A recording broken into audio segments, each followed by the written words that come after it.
One. What up, folks? Once again, it is indeed your boy Tim, the handsome liberal. It is a Tuesday. Many of you are probably aware of the proceedings with Trump in New York, the Alvin Bragg case, or better yet, as President Trump would call him, Fat Alvin. That case is continuing in New York, but the more it continues, the more it does appear as if President Trump may emerge victorious. So I want to talk to you folks right off the bat. Now that Michael Cohen is concluding the case for the prosecution, how many of you folks believe what Michael Cohen is saying? Because Michael Cohen has been caught in a host of lies. Now, I know some of you folks don't believe Trump has been honest as well, and that there is a legitimate case to be made, but he's not. Trump is not on the stand. Trump is not the one testifying. So at this point, Trump's honesty, Trump's integrity is not on trial. It's Michael Cohen's, because Michael Cohen is the only link between President Trump and the alleged crime, which is Stormy Daniels was paid off, and that money was they tried to hush the knowledge of that whole event to help Trump's campaign. He's being charged with election interference, but without the belief of Michael Cohen, the whole case falls apart.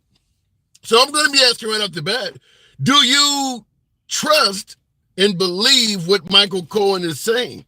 Or is it possible that he is so filled with rage, so filled with hatred of President Trump after doing time in prison, that he would lie and say anything to have the former president go down?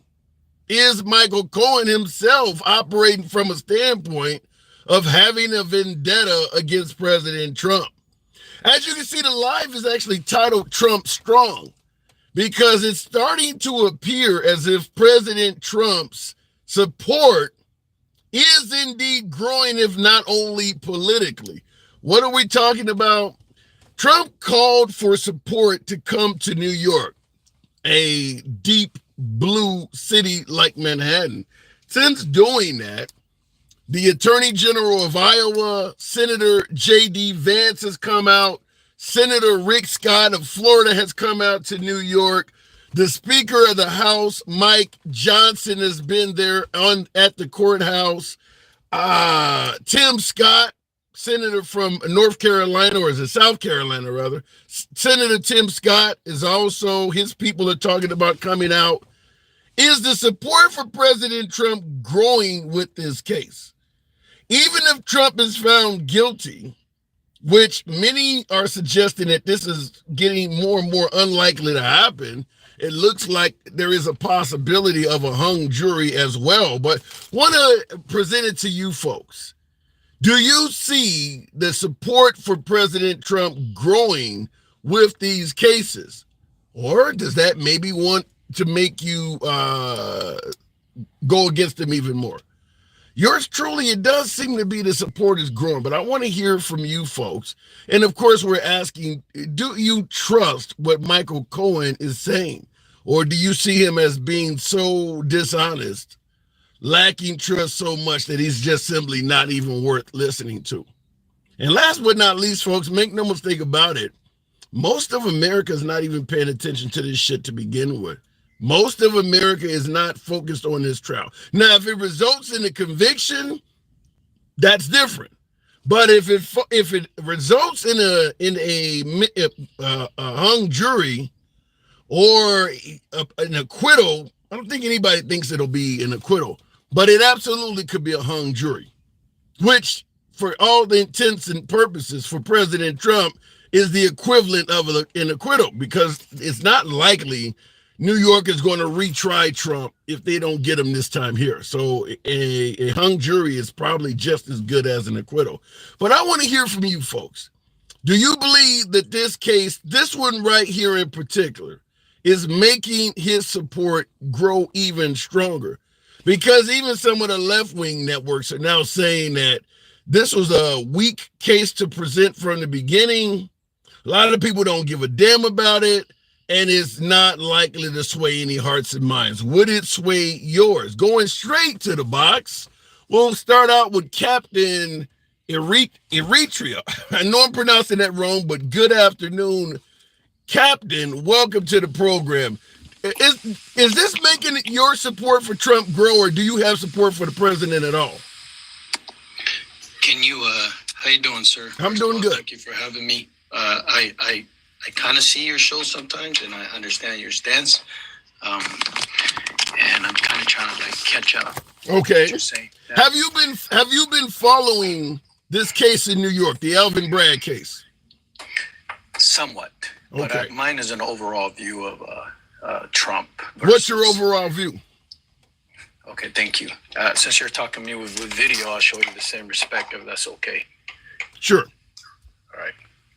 So what is your I see you there. So what is your overall view of President Trump dealing with 88 charges? Do you think they're all witch hunts? Do you think it's just to deflect from him being president again? So for me, being retired military, it's kind of tough because, we're expected to be conservatives versus liberal, whatever. Why? And I'll explain that. Most military members, when I was in 24 years, were mostly conservative or conservative ideology, right? Okay. Obviously, you're gonna support those that put money in your pocket. I guess that would. That makes sense. That does make sense. What you're basically saying is the Republican Party tends to be more pro-military than the left. So as a result, it leads to more military personnel supporting the Republicans. Absolutely, especially when you start reaching the general officer levels and so on. So is that your stance right now as we speak as a veteran? So there's a few things I like about Trump. There's a lot of things I don't like about Trump. But then there's a lot of things I don't like about Biden either.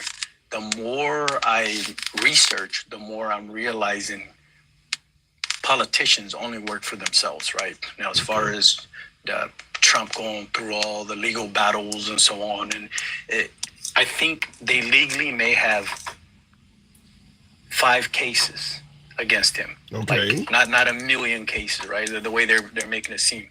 Now, if you're really gonna witch hunt and you start digging into the Bidens and everyone else, then you can start finding other things too, to include the Clintons. Right? So then, based on what you said, let me ask you this: do you believe they're targeting Trump, whereas Biden, Clinton, as you mentioned, they all have things in their jacket, but they're getting a pass? But President Trump is actually being targeted. Do you think they're treating Trump differently? I think Trump crossed certain boundaries that are not to be crossed in the political realm. Example, the whole Russia collusion, all the stuff that we heard in the past that they were using against him. There are things that Trump does that may be a threat to national security from a military person's perspective. But I don't know if it's because his handlers are not guiding him correctly, because he's outspoken. One thing I like about Trump is he's honest, he's brutally honest, and he's outspoken. Whereas he's not a puppet that's just being controlled left and right, right? Okay. Whereas you get the Bidens that come in and read a script to you. And you're like, all right, we heard the script. We don't want to hear it no more. We need change. But I will, just to play devil's advocate in regards to Biden and your comparison to him with Trump, there's a reason why you have a script, and that is because you may not want to say something that you have to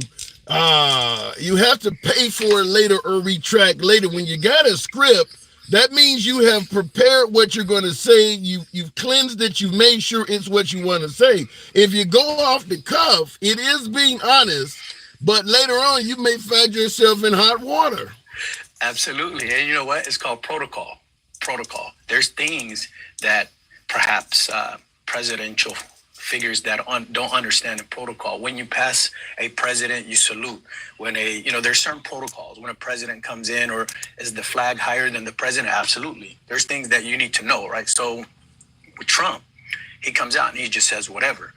But I think Trump does things to benefit himself. So don't they all?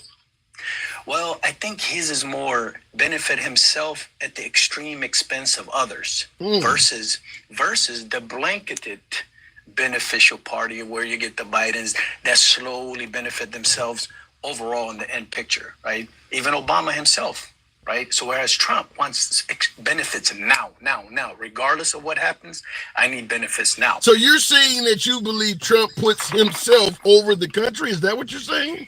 Absolutely. What about Biden? What about Biden? I think Biden empowers others that put themselves over the country and is a toy for them. You get it? It's the same as Trump, except there's a third party. That's it. You get it? So now for Trump, he comes out and he says, I want this, and this, and this. I don't want it no other way. And everybody says, well, at least he's honest. So we like that. But there's a few points that I like about Trump. When he calls out these elitists, whether they're congressional members or stars or whatever, we all gather behind them in that aspect.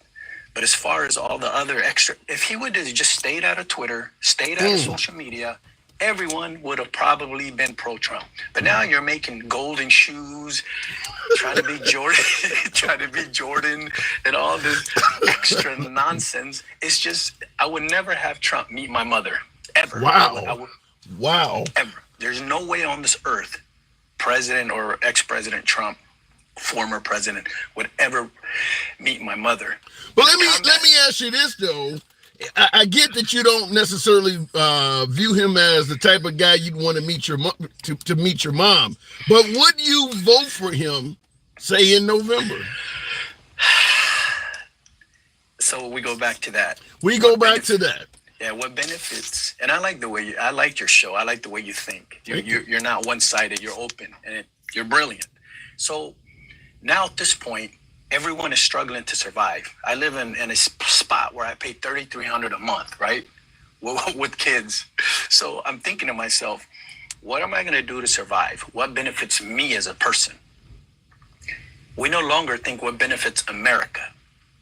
We are now thinking. I don't think we've ever thought of it in terms of the country. We've always been about which candidate helps me out the most. Let me ask it to you this way. In terms of the economy alone, because you're mentioning the cost of living and things like that, who would you support? Even if you don't like Trump or you don't like Biden, but just on this one single issue, the economy, which one of those two individuals you believe would be better for America economically between Trump and Biden?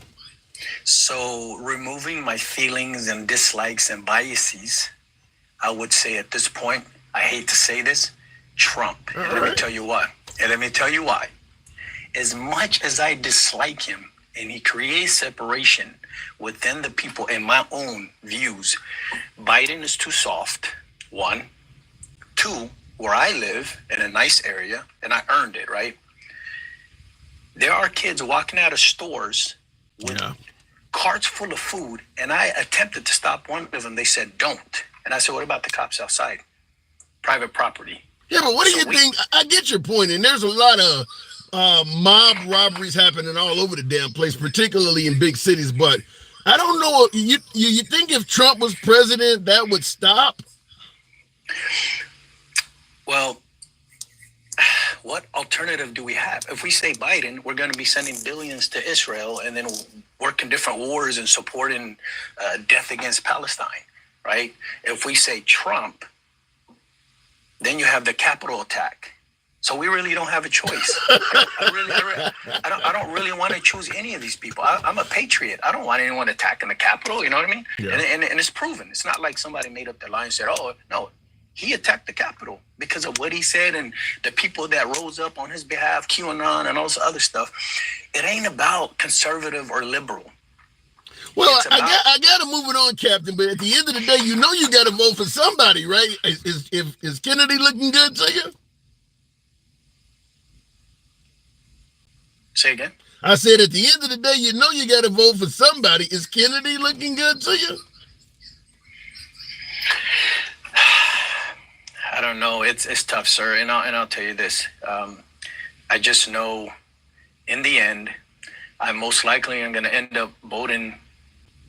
I have to retract that Trump back and probably end up with Biden, unfortunately, because he did what he did recently was, hey, he threatened President of Israel and said, hey, or Prime Minister said, if you don't pull back. So I'm probably going to end up with Biden. I have no choice as an African-American male. And I know that probably hits differently for you, depending on how you view the politics. I'm probably going to end up voting Biden. I'm undecided, but I've always voted Democrat. All right, but at the end of the day, I got to move it on. But at the end of the day, so you don't see Trump as like negative towards African Americans at all, do you? You don't see him being racist in any of that. It's just you tend to think he should have got off Twitter. I think Trump is a racist bigot. I think Trump is what do you call it? Very privileged. I think the people telling Trump how to move are telling him how to move to win the African American vote. Just like when Clinton had cornrows. Remember that when she had cornrows? Yeah. And hot sauce in her purse. I do remember Clinton. Yeah. I got to move it on, Captain. I do agree that there's a hell of a lot of pandering to the black community and other communities as well. But Captain, thank you for coming through. Bring me back, sir. Bring me anytime, back. anytime. Yes, sir. Appreciate that, and thank you for your service there, speaking to a veteran. Looking in the comments, what has he done or said that's racist, says why not? Listen, I'm not going to go into the whole spiel, but if you can see vote for me or you ain't black as being racist, Trump has said statements just like that. Didn't he just recently say that if you're Jewish and you vote Democrat, it means you hate Israel? I mean, if you can hold one side accountable, I mean, if you can hold Biden accountable for the 94 crime bill, Trump supported stop and frisk. I mean, he has dibbled and dabbled in comments based on the bar being Joe Biden in his statements. Trump has equivalents. He does have equivalent statements to that. And then, of course, people would bring up the Central Park Five or lawsuits he settled. I mean, there's things there. I just want to point that out. Looking in the comments, at least Trump is not selling out their country, selling it out to weaponize the DOJ. Clinton Walston, certainly a friend of the show. I would tell you it is. In regards to Trump not selling out the country, not weaponizing the DOJ, I've talked to a hell of a lot of MAGA. You know, I enjoy speaking to MAGA. I think just about most Trump supporters would support Trump if he is reelected, using the DOJ to go after people that may have fucked with him, which is essentially weaponizing the DOJ. The only reason why he's not weaponizing the DOJ right now is that he doesn't have control of it. But most Trump supporters would support Trump if he is reelected, using the Department of Justice to go after people that may have wronged him in his opinion. So you can't suggest that Trump won't weaponize the DOJ when a large portion of the country is kind of urging him to do it. It's kind of suggesting that he do it. Looking at the comments, Dictator on day one, says John Headley. That might be what we're talking about. Janice says Trump is not racist. Fair enough. He tried to during his lame duck. I'd have to hear some evidence. But what we're asking today, folks, is do you believe these cases are helping Trump? You see the live is titled Trump Strong. Yours truly, I personally believe his support is growing, but I want to hear from you folks. Perhaps I'm pleading from a standpoint of ignorance. Perhaps you folks can educate yours truly. You know what I always say, it's not your show, it's not my show, it's our show. So your opinion I consider to be just as valuable as mine. By the way, tap the screen. Get your boy likes on up to 20,000. We got nearly over 400 of you in here. It helps out the algorithm, helps get the numbers up. Same on YouTube. Feel free to smash that like button. Looking in the comments, Trump needs to debate RFK. Yeah, but if Biden is not in it, this is just like the Republican national debate. Trump decided not to debate because he was 50 points ahead of everyone in the Republican, all of the Republican contenders. He's probably even further ahead of RFK. If Biden doesn't show up, why would you debate someone that has no chance of catching up?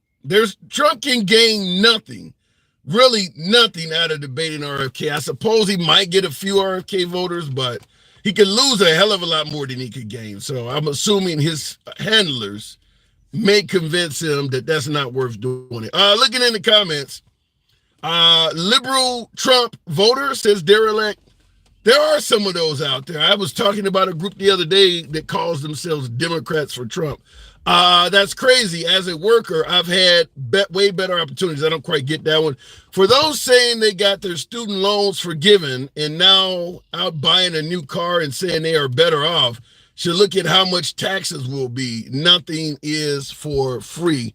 Before I go back to the box, I'll say this. You're 100% right. If the government starts forgiving student loans, giving you universal health care, giving young Americans, free college, 2 years, 4 years, it will result in taxes one way or another. And I agree with the opinion that nothing is free. However, my counterpoint is this. You could give most Americans 100% of their money, charge them zero in taxes, and they won't be able to afford all of the things you're talking about. Just healthcare alone. If you are using universal health care and they take that away from you, but give you your taxes back, you're probably not making enough to go to a doctor and pay for it in cash.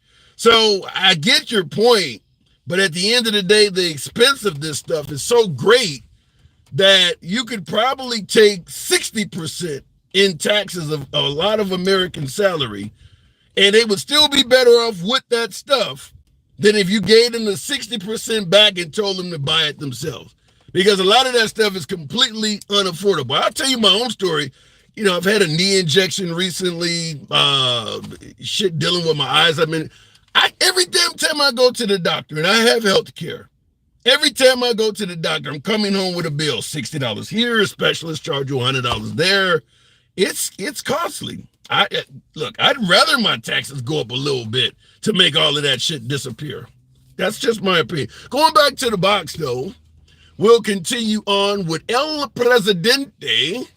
Good afternoon. I always enjoy talking to the Presidente. Is the support for President Trump growing? El Presidente, good afternoon. Good afternoon, Mr. Liberal. So, absolutely. I 100% agree with that statement. What's the old saying? Any publicity is good publicity. Mm-hmm. That's what's happening with Trump right now. His name is in the papers. His name is on the news. His name is everywhere. We're talking about him on TikTok, Instagram, Twitter. His name is everywhere. Yeah, but let me ask it to you this way. Even if they were not charging Trump with a single charge, Jack Smith, Fonnie Willis, even if none of them were charging Trump with anything, do you think his name would be in the paper any less? Being that Donald Trump is the ultimate narcissist, absolutely. Remember him before he was president? He was the "you're fired" guy. He was the Trump Tower guy. He was always on the news, always in commercials, always on TV. He was always doing all those things. He loves being in the limelight. He loves the attention. Right. So he's going to be he's going to be in the news whether you charge him or not. Basically. Yeah. But here's the problem. Okay. So he wants the attention. He loves the attention. He needs it. And the biggest thing he's got going for him right now is the sympathy factor. He came out here and said it. Yes, he said it in a racist way, but he was right. What did he? Elaborate. What did he say in a racist way? What are you talking about? That black people can relate to me because now I'm being persecuted by the law. Yeah. And this is what I've said. Now, I'm not saying that he's racist for saying it, but I agree with you. If we can hear "vote for me, you ain't black" and say that sounds racist, what you just pointed out should be an equivalent to that. I got a mugshot, so I got a mugshot, so you should like me too. Yeah, that's on par with "vote for me or you ain't black." Yeah, but at the same time, I hate to say this, but he's technically right. All these allegations, all these criminal courts, all these attacks garner sympathy for him in the eyes of the people that basically like him or are undecided on him. You know what I mean? So that is a problem. But here's what I don't get.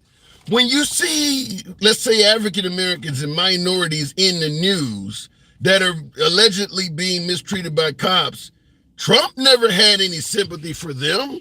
I mean, when you see Black Lives Matter, Trump called Black Lives Matter a terrorist outfit. So I'm just saying this to suggest it would be really weird for African Americans to see what Trump is going through and sympathize with him when we know when it was reversed, he was yelling out Blue Lives Matter. Exactly. He'll never, ever endorse anything or be sympathetic to any cause of the Black community. He just needs them to vote for him because they are a major base. That's what the situation is all about. He needs you think it's going to work? You think he's going to score a large percentage of the Black vote? I highly doubt it. He's been in New York City for so long and has had the limelight that we understand. I mean, we've seen what he's capable of, and now it's even coming even more to light. So he's going to fool some people, but not everyone. But what about the economy? You heard my last caller. Even though he's likely to vote for Biden, holding his nose voting for Biden, even he stated that if it comes down to the economy, Trump is the guy. Your last caller was absolutely right. Your last speaker, because Trump is about making money, but he's about making money for himself. That tax reform bill he made gives middle class Americans a tax break and rich people a tax break. The only problem is the rich people get to keep that forever. It's only temporary for the middle class.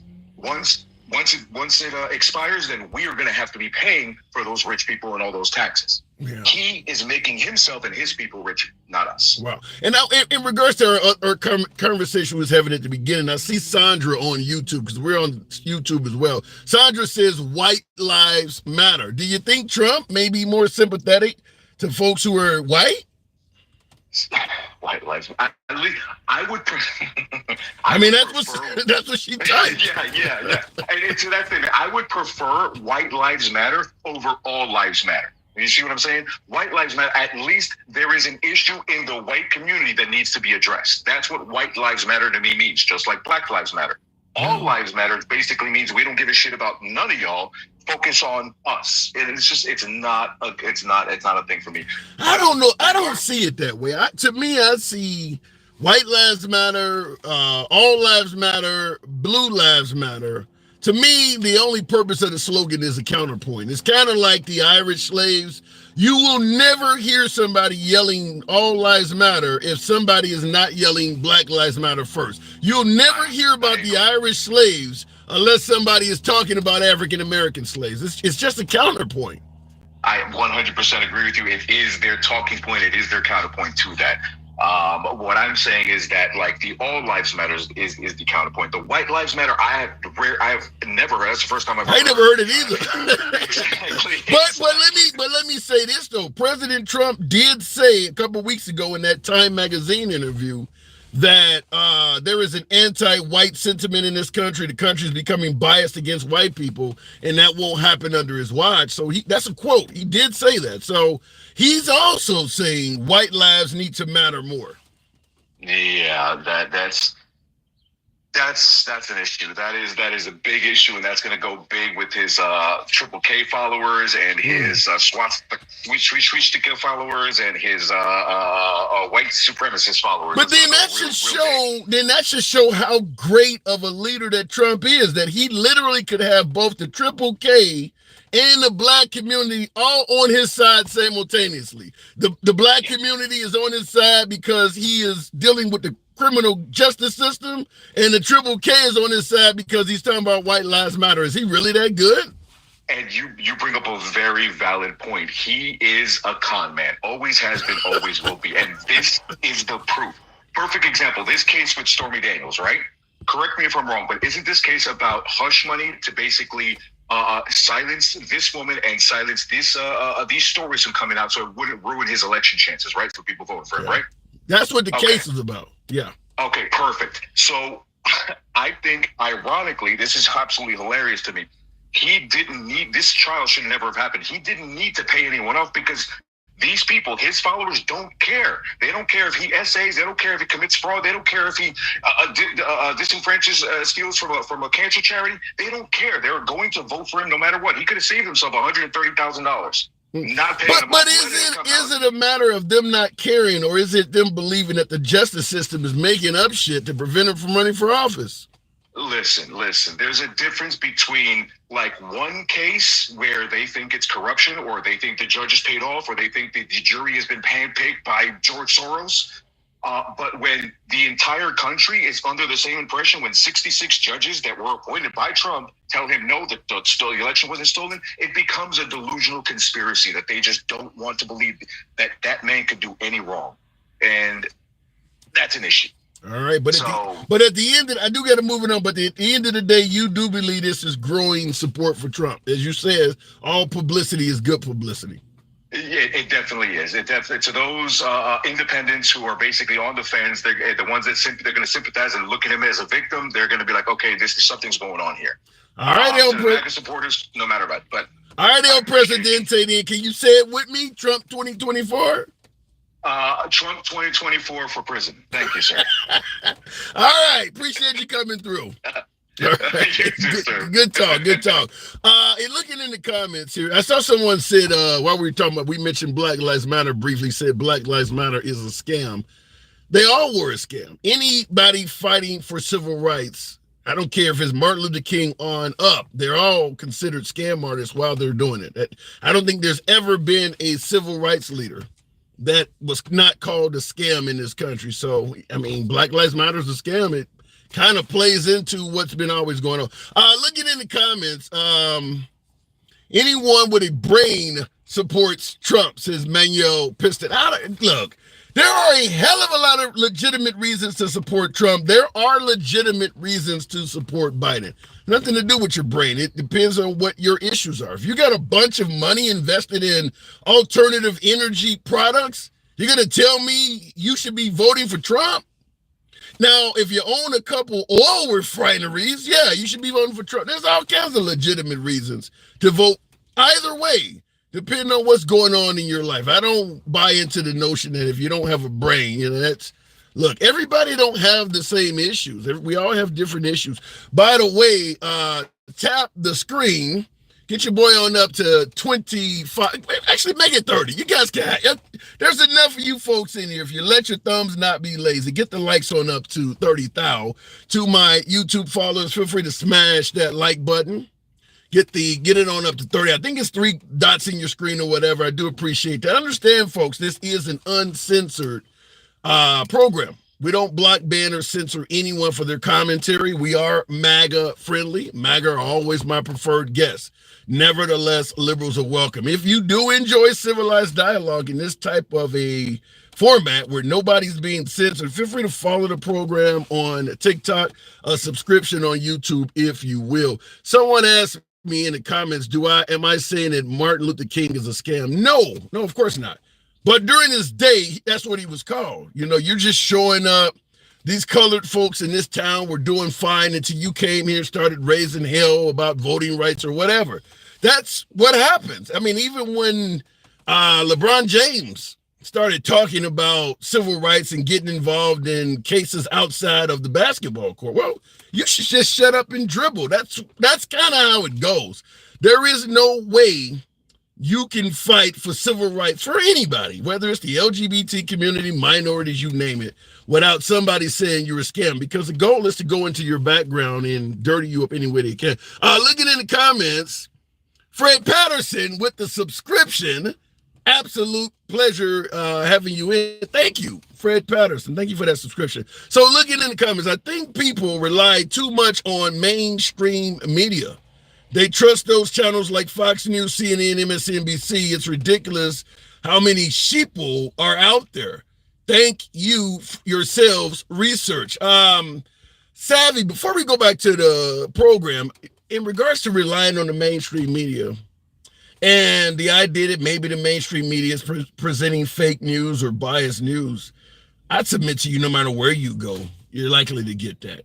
We are not the mainstream media. We got 800 folks are here. Probably when you factor in YouTube and TikTok, it's probably around 800 of us. Hopefully that number grows if you tap the screen, get the likes up. Either way, we're underground. This is media. We are underground. We're not mainstream media. You think there's no bias in here at all? I mean, no matter where the hell you get your news from, whether it's a book, whether it's a newspaper, whether it's a television show, a podcast, all of it has some bias to it. There's no way to avoid that. So you can leave the mainstream media behind, but that doesn't mean you're not going to still find bias. Joe Rogan is not mainstream media.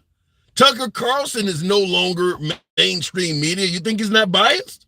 You're going to get that shit everywhere. Going back to the box, there's no way to avoid it nowadays. People don't want unbiased news. It's boring. Going back to Jeep Gentleman, we're talking Trump strong. Are the court cases actually helping the former president, Trump 2024? How likely is that? Jeep Gentleman, good afternoon. Hello, my friend. Hello. Good to see you again and talk with you. Been in here before. Absolutely. Enjoy your show. Appreciate you coming back. So what do you think? You think it's pretty much in the bag for Trump with the support growing with these cases? I think the court cases are for show, because if the court cases were taken seriously, it would open up so many other politicians or civil leaders to prosecution for the same exact things that have been done. So I don't think they want to open that door to that extent. I think it's more of a witch hunt to try and discredit him in any way they can to affect the outcome of the election.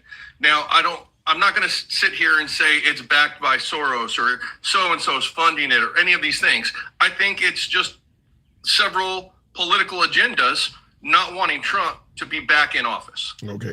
Now, one of the things I will say, you mentioned that if they really cared, it would open up the door to go after everybody else. I don't know if our system ever works that way. I mean, no matter what you get charged with, Jeep Gentleman, there's somebody else that has done that and got away with it. I mean, that's just the way you don't normally. Comes to money. If you've got the money to go after somebody, that's when it becomes relevant. And if Trump wanted to turn his money and go away from the election and actually go after other people, if he got charged with something, he's got the financial backing to go after other politicians for the same thing and take himself out of the election results whatsoever. If Trump walked away right now from the election, everything would stop. I want to agree with you, and I certainly would partially agree in regards to a lot of this is political, meaning that if Trump had not ran for president, he wouldn't be dealing with a lot of this stuff. But that's not to mean it can be political and it can still be valid. I believe that if Trump wasn't running for president, for instance, the case with Letitia James, he probably would have been able to pay her $1 million or something behind the scenes. The city of New York would have negotiated with him. Michael Cohen, being his lawyer still, would have probably worked out a deal with Letitia James, wrote a small check, maybe a six-figure check, nowhere near the $335 million. However, let's be clear, what Trump is going through is not unique to Trump. Trump himself was saying that Barack Obama was born in Kenya. You think that would have ever been an issue if Barack Obama didn't run for office? No, of course not. Yeah. It would be like, you bought a Ford, and I think you should have bought a Chevy. Yeah.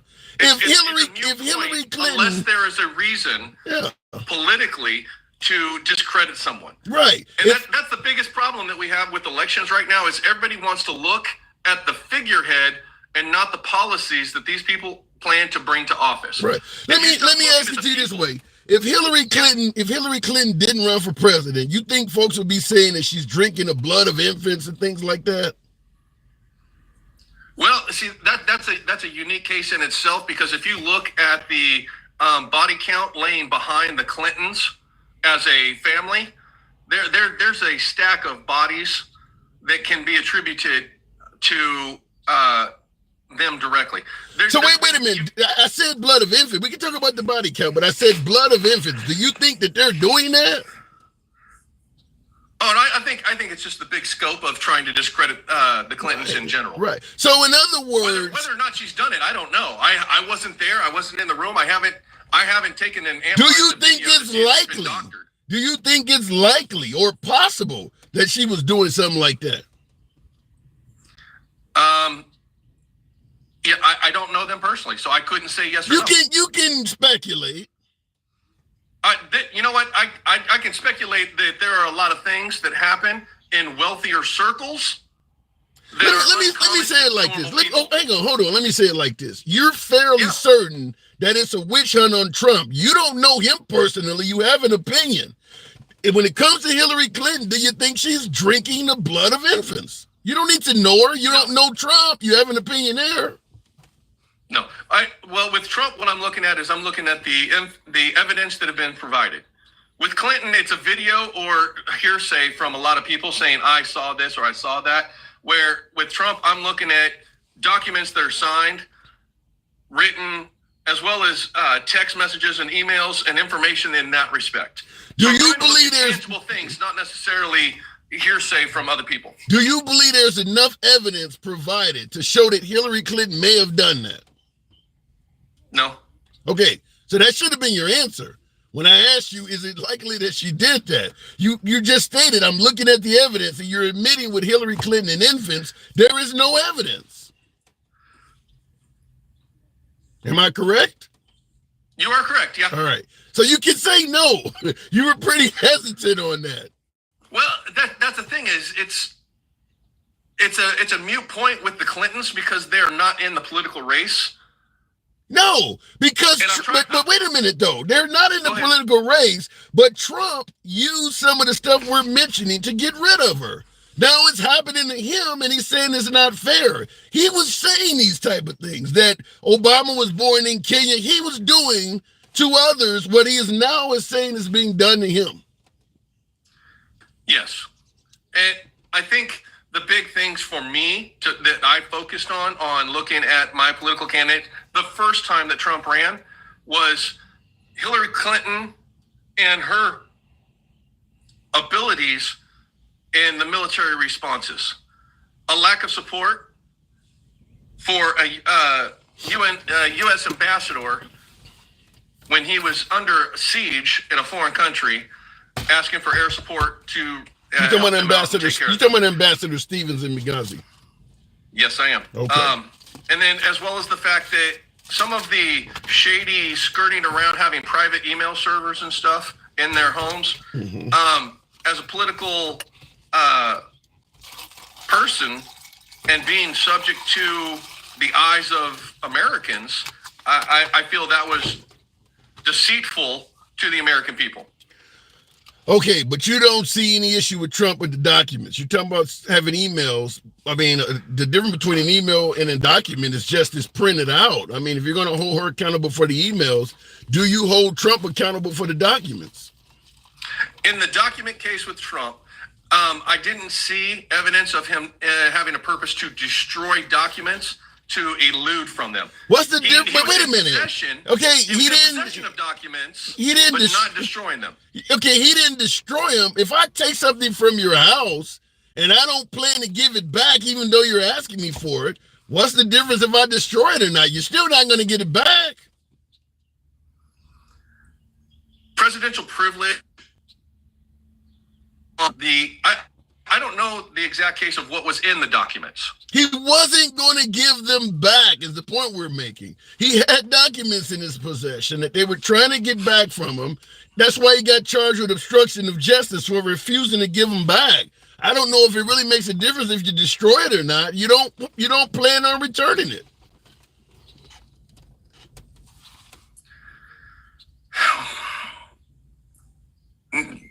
Do we look at the fact that the evidence was tampered with at all, though, either? What do you mean? The FBI cover sheets that were added to the documents. Okay. The top secret SCI, higher level security clearance documents than they actually were. That has to come out in court. You could be right, but that has to be presented by the prosecution or maybe at the defense in defense of Trump and have that validated in court. Right now, that's just an accusation. I don't know if the feds really did that. That's very true. That's very true. Yeah. But if that was the case, then if we prosecute him for that, then we have to look at. That doesn't work like that. Let me stop you. let me stop you and just say this. Even though you might be right, maybe Biden and Pence need to be prosecuted for their documents as well. But the point I'm trying to make is snitching will never help you in court. You get charged with a crime. What you're basically saying is if you get charged with a crime, you're going to be in court saying, well, charge all these other people that did it too. That doesn't work. Even if it's legitimate. Even if Biden and Pence got away with something, that doesn't work. Why is Trump the one in court right now and not a predecessor to him?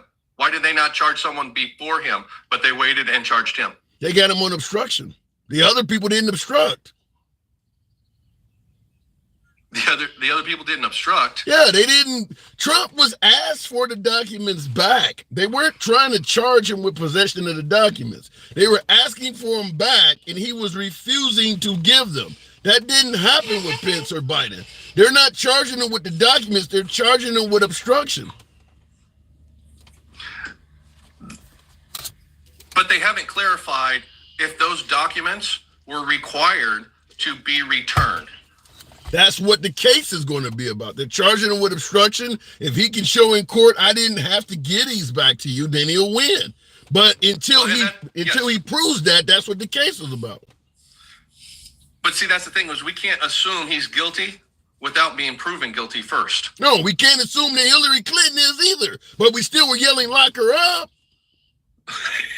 Everybody's been yelling, lock her up. Right. But this is what I'm talking about. It's wrong when it happens to Trump, but Trump was actively participating and facilitating doing the same thing to Hillary Clinton.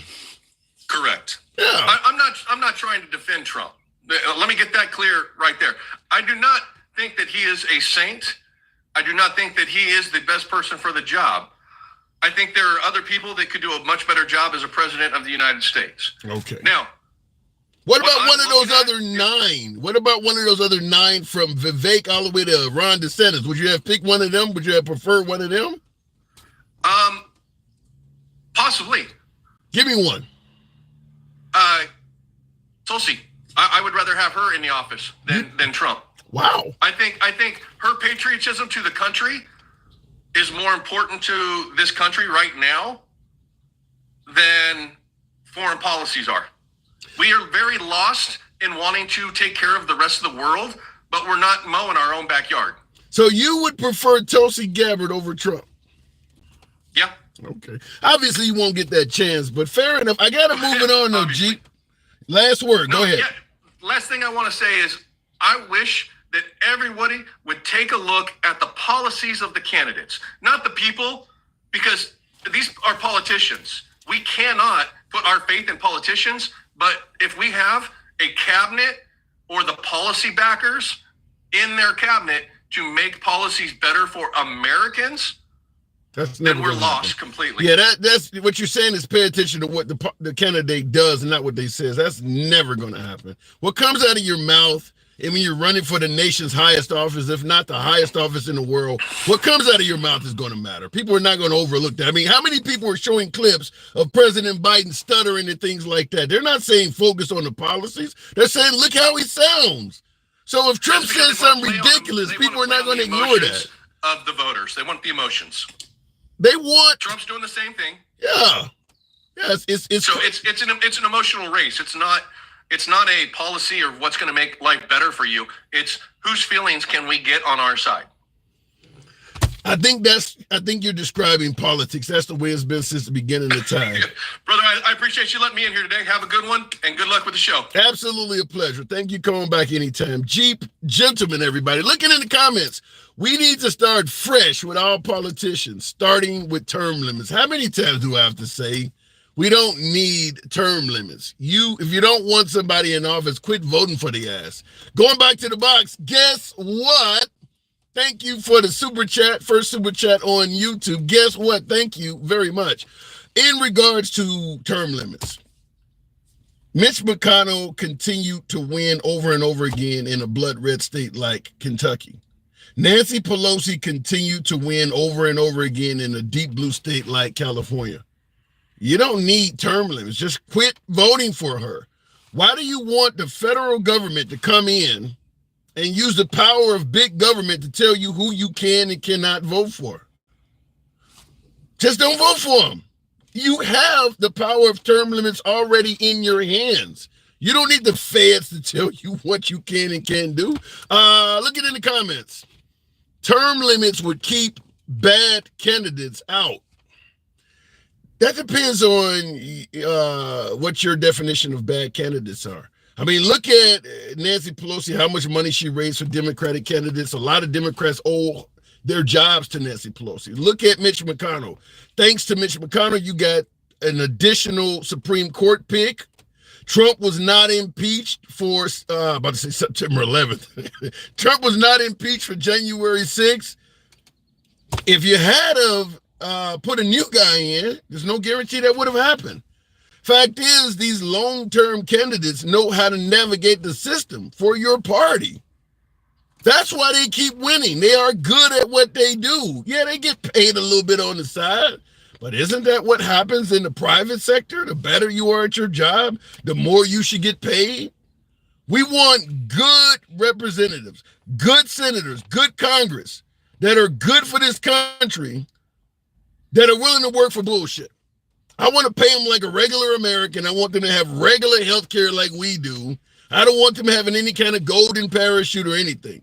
But I want them to be patriots, intelligent, smart, and do what's right for the country.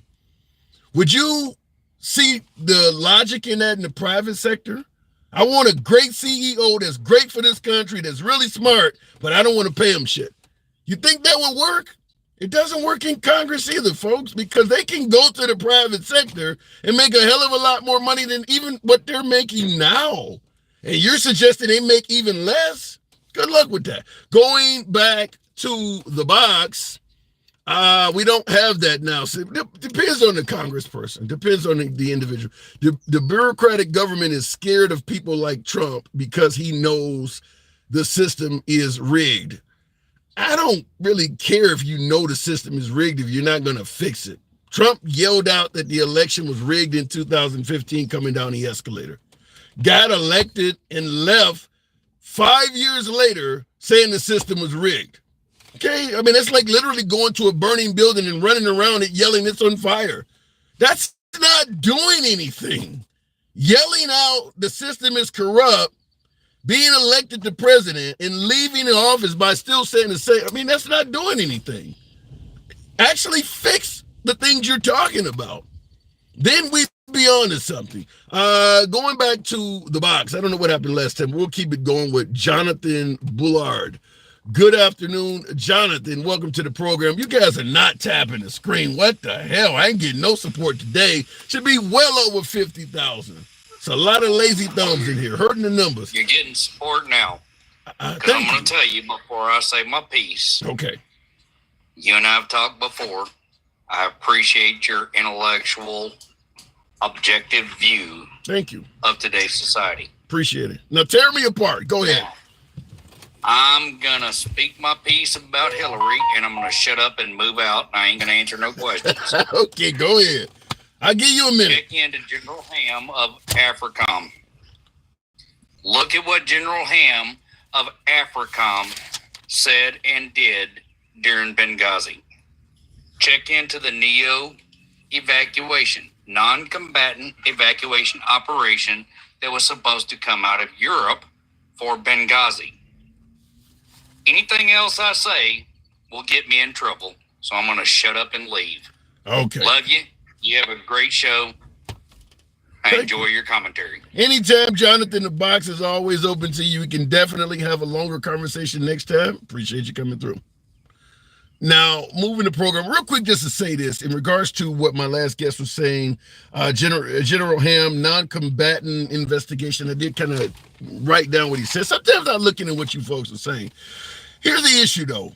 Hillary Clinton testified before Congress, got drilled for 11 continuous hours. Remember the whole, at this point, what difference does it make? I'm assuming, are we suggesting that Congress did not do their due diligence and investigate this matter more than my last guest? She was there for 11 hours getting drilled by Congress on Benghazi, and they came up with nothing. Trump also hammered Hillary Clinton on Benghazi, got elected to the nation's highest office, and he didn't do anything. after telling us if he got elected, she'd be in jail.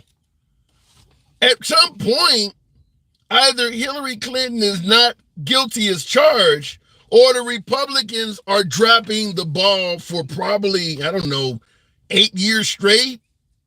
It's one or the other. Either Hillary Clinton is innocent of what they're accusing her of, or the Republicans have done a hell of a job in regards to dropping the ball. There's been a lot of bodies of Congress that have been Republican controlled since Benghazi took place. If she's that bad, why hasn't she been charged with anything?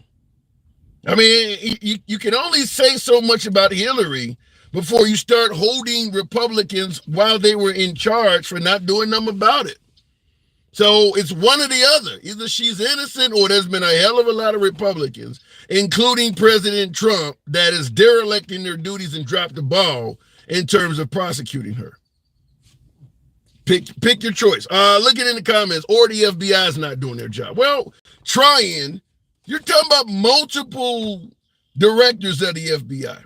Once again, once Trump became president, if Comey, Mueller, whoever the hell the FBI head is, if they're not doing their job, Trump has the right to replace the head of the FBI with somebody else and have them do it.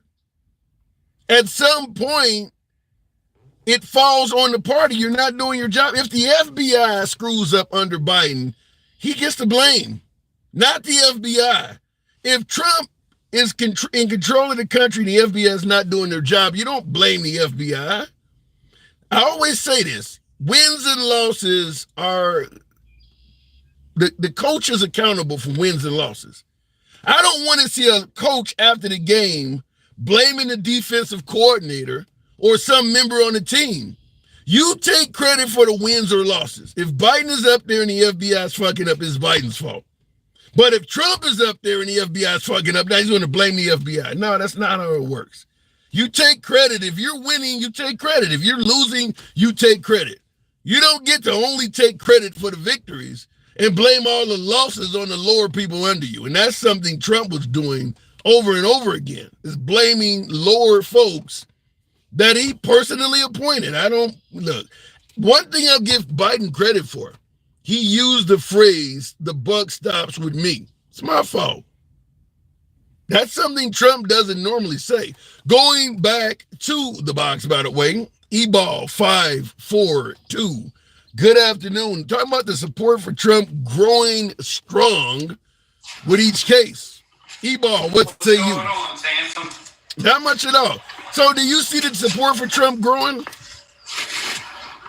I think his base is getting energized. You got Fox News really discrediting the trial. They're basically attacking the judge and the witnesses. Yeah, I go home every. Fox can get away with it. Yeah, I go home every day, and I've been a big watcher of the Five since it replaced Glenn Beck almost 10 years. I've been watching the Five since the beginning. Judge Jean Pirro, whatever. Yeah, they really, really are hammering the system in New York. You're right. Fox News is really in the camp for Trump. Hey Tim, I want to take a trip with you in history. Let's go back to the days of Michael Cohen and Roy Cohen, and the days that he was teaching Trump. The one thing he taught Trump is even if you win, even if you lose, you claim you won. You never, ever admit defeat. Trump learned that at a very young age. And he's lived his life that way.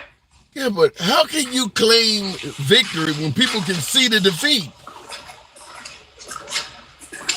I'm just saying. Well, I get your point. I get your point because the 2020 election is like that. So if we go to Michael Cohen, when all that shit hit the fan and the FBI raided his house, Trump was so traumatized, they could not get him to focus. This was news, nobody's talking about it. Just like Trump's boy that he put in the mail when he slowed the mail. Nobody talks about that. What are you talking about? Remember when Trump put in charge of the mail? What's his name? Lovejoy or whatever? And remember when the mail stopped? No. And our mail slowed down? Did that happen to you or no? No, I don't remember that. Well, Pennsylvania, that happened. He stopped the mail? Yeah, all of a sudden, it was like they did a test. Because they were worried about mail-in ballots. That's right when Trump was attacking mail-in voting. Wow. When our mail stopped around here. But it was never spoken about. Nobody talks about it. I will say this now, and I see some folks in the comments do recall what you're talking about. I will say this, though. I'll give Trump credit for the fact that he can do exactly what people were complaining about another candidate doing. And you're right, it doesn't get the same coverage because I've mentioned before, vote for me or you ain't black, all the flack that Biden is taking. But then Trump says, if you're Jewish and you vote Democrat, you hate Israel, which is similar to saying the same damn thing. And it's like it never happened. Defund the police is something the liberals took a hell of a lot of flack for. Trump talked about giving police immunity, and nobody said a damn thing. I agree with you. He gets a pass on a lot of stuff. Now, what people got to realize with Michael Cohen, that's Trump. That was Trump's buddy / personal lawyer. Trump talked to him on a daily. Right before Trump went to sleep, they were on the phone together. They were very close. If Trump would have threw an arm around him and hugged him instead of trying to throw him under the bus, Trump wouldn't be going through what he's going through now. This is all Michael Cohen. It has nothing to do with Democrats. Yeah, but this is about Michael Cohen getting his feelings hurt. He's discredited, disbarred. I mean, Trump basically ruined this man. Yeah. Do you believe Michael Cohen? Do you believe the stuff he's saying, or do you believe he's just a habitual liar? I believe Michael Cohen has nothing else to lose. He has lost everything. I don't know about that. He's not broke. I mean, I talked to him and interviewed him personally, and I said something like that to him, and he was like, I got plenty of money. And that's when I asked him. I was like, well, if you got a bunch of money, why are you taking loans out on your home? And then he started talking about he's doing it to help, to prevent his wife from knowing about it. But I asked him personally exactly what you're talking about. Like, are you going broke? And he said, no, I got plenty of money. But none of this has any water whatsoever without Michael Cohen. People need to realize, without Michael Cohen, this case never would have been brought. True. Ever. Yeah. It's not the Democrats. It's not this. It's not the judge. That's a very decorated judge. If people read up on him. Well, the Trump campaign and Fox News, since you mentioned them, Fox News is saying the judge is corrupt. Anytime Trump has ever been in trouble, it's a Roy Cohen playbook. They attack the judge, They attack the lawyers, they attack the prosecutor. They find out shit that we would never think about looking. They start looking at people's lives. Yeah. Is this person cheating on their wife? Did this man steal money? They go for little stuff that they can use. And they've done this for a long time. Trump's been, behind the scenes, but that's how they operate. Yeah. Any little bit of dirt that they could find on you, your mother, your grandmother, your kid, if it has anything to do with a trial that Trump's being charged with, they go after it. So let me ask you this, but at the end of the day, do you think Trump is going to pull it off and be our next president? I think this is a very serious case. Really? I don't think many other folks agree with you. You think the Alvin Bragg case, the hush money to a porn star, you think this is a serious case? This is election interference. Yeah. In the highest regard. And if they tie that to Trump, Trump's going to go away. I mean, he's looking at serious time. You really think that, wait, hold on. If he is found guilty in this case he's dealing with right now, you think they're going to lock him up? Oh, yeah. There's really way more deeper things than this. That's why the Republicans are all out there speaking for him now. They're all scared to death that this man's going down. I don't see it. They're all jumping over themselves. And Bill Barr was Trump's lapdog. Bill Barr went after political opponents, Trump's enemies, anybody that opposed Trump, Bill Barr went after. Didn't Bill Barr recently say he's supporting Trump? Exactly. Only reason Bill Barr is supporting Trump is because he knows if he doesn't, Trump's going to take him down.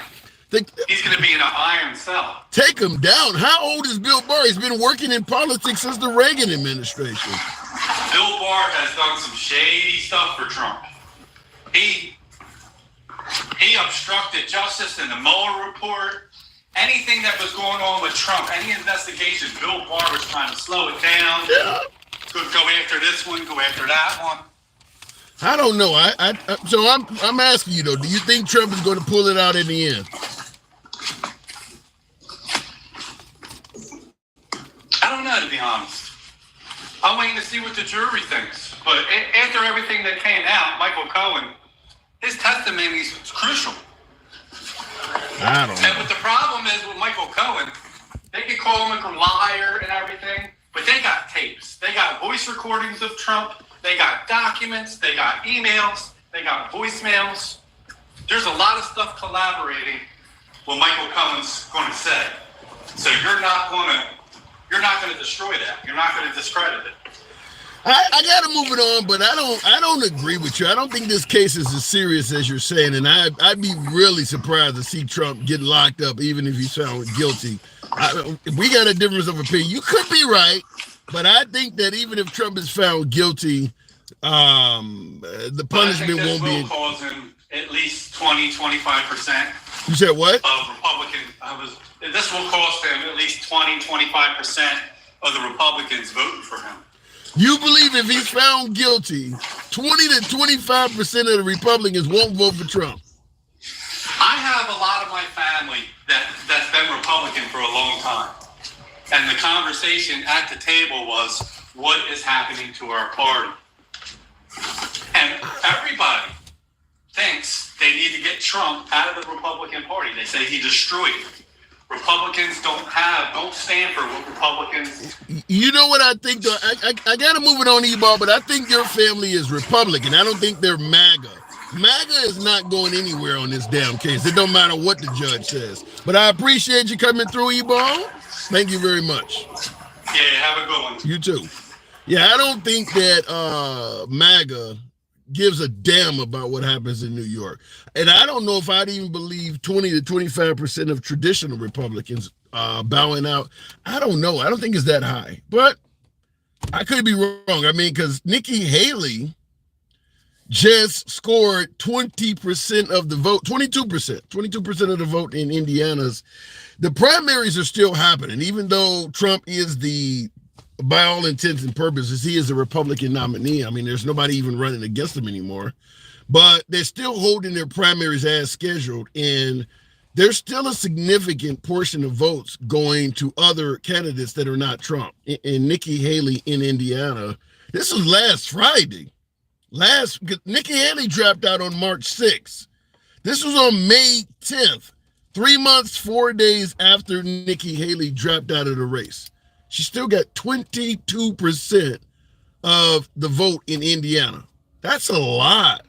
That's enough to have a discussion. Now, some folks are saying, well, that's the Democrats and all that. No, I don't see a large contingent of Democrats showing up to the primary to vote against Trump when there is no other candidate. Now, if Nikki Haley was in the race, you might have Democrats showing up to vote to upset the balance, but at this point, it don't even matter.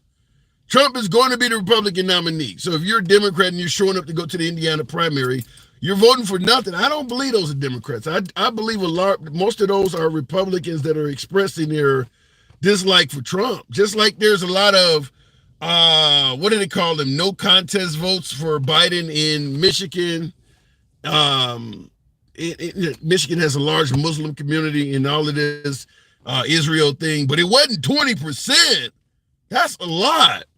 So, yet I think that they're showing that there is a lot of Republicans that are not pro-Trump. They're not MAGA. They're traditional Republicans. So, not committed. Yes, that's talking about not committed. I'm in Indy. Those are not Democrat voters. Yeah, I don't prefer back. I agree with you. It makes no sense in May for a Democrat to show up to a Republican primary and vote. It's meaningless. There's no way in hell I would believe that Indiana's a red state too. No way in hell I believe a bunch of Democrats are showing up to vote like that. As a Republican, I voted Biden because of Trump. Wow. That came on YouTube. So you're saying that you are conservative, but you voted for Biden. What did Trump do to make you vote? Because Biden goes against all of the principles of a Republican, most of them. So what would make you vote for Biden as opposed to Trump? That's saying something. Who would vote for Biden? Laugh out loud. Well, pool on YouTube. There's a lot of people. I mean, women who want choice would be dumb as hell to vote for Biden, vote for Trump. There's a lot of legitimate reasons to vote for both candidates. But if you are a pro-choice woman and you vote for Trump, in my opinion, if you're transgender, if you're a member of the LGBT community, it's probably not in your best interest to vote for Trump. But if you believe in Christianity in schools, if you believe the Second Amendment shall not be infringed upon, there's legitimate reasons to vote for Trump too. But yeah, the idea that there's no reason to vote for Biden is crazy. Trump family has never served in the military, says Scott. Some folks might like that.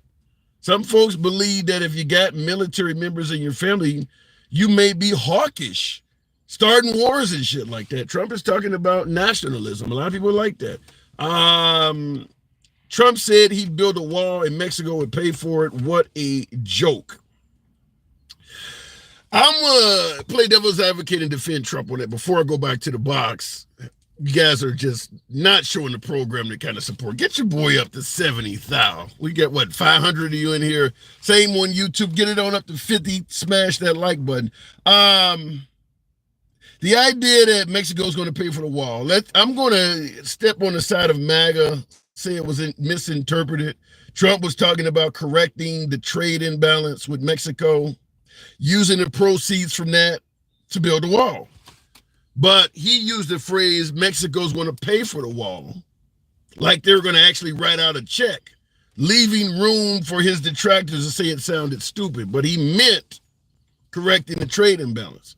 Now, just like the liberals used that against Trump, I could also present the same case for the Republicans using defund the police against the liberals. Defund the police is a misworded statement, just like Mexico's going to pay for the wall.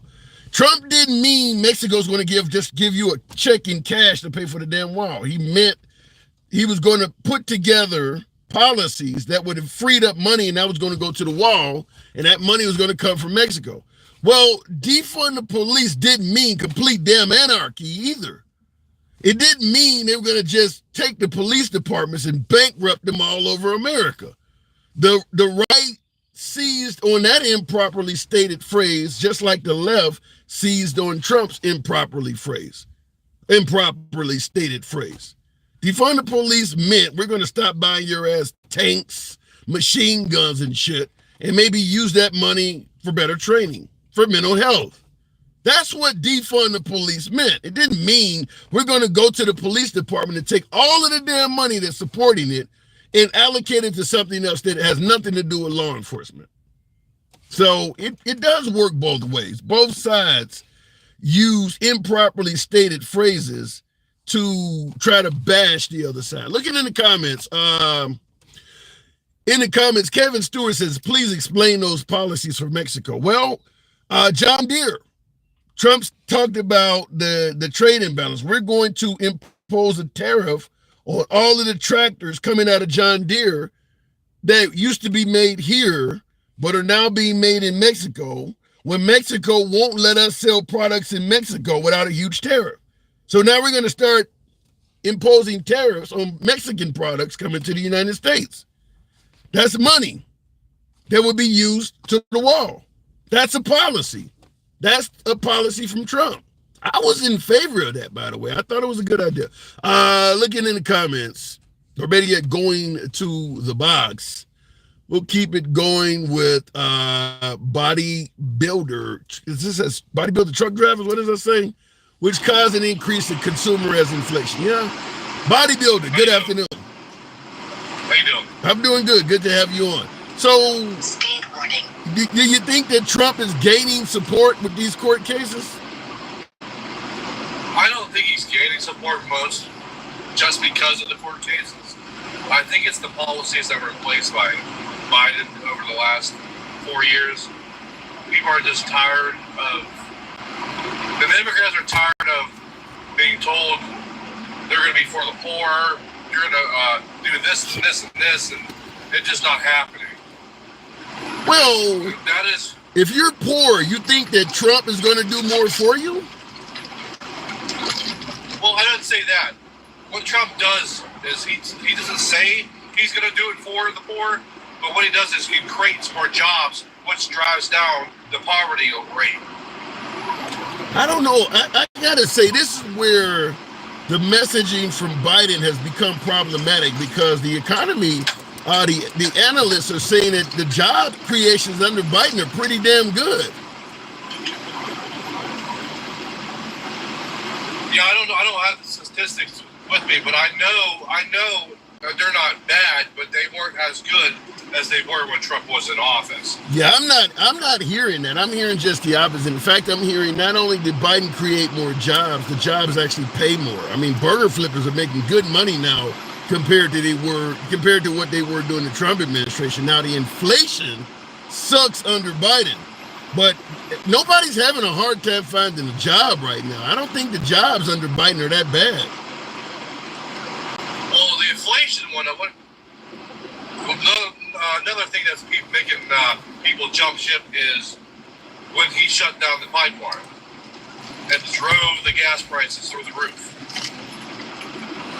I'm hearing that he didn't really do that. He talked about doing it. I don't know enough on it completely, but I'm hearing that he didn't shut down the pipeline, that it was more of an OPEC thing. And I'm not a Republican or Democrat, just to say that right now. I did vote for Trump last time, the last 2 times. I more vote who I think would be better capable of running the country, more so a party person. But when Trump says things like he's going to be a dictator on day one, does that mean anything to you? I've learned to stop listening what comes out of his mouth and just watch what they actually do, because they all talk the talk, but they cannot all walk the walk, if that makes any sense. So then how do you know that if Trump gets back in there, he's going to be the guy if you can't listen to anything he's saying?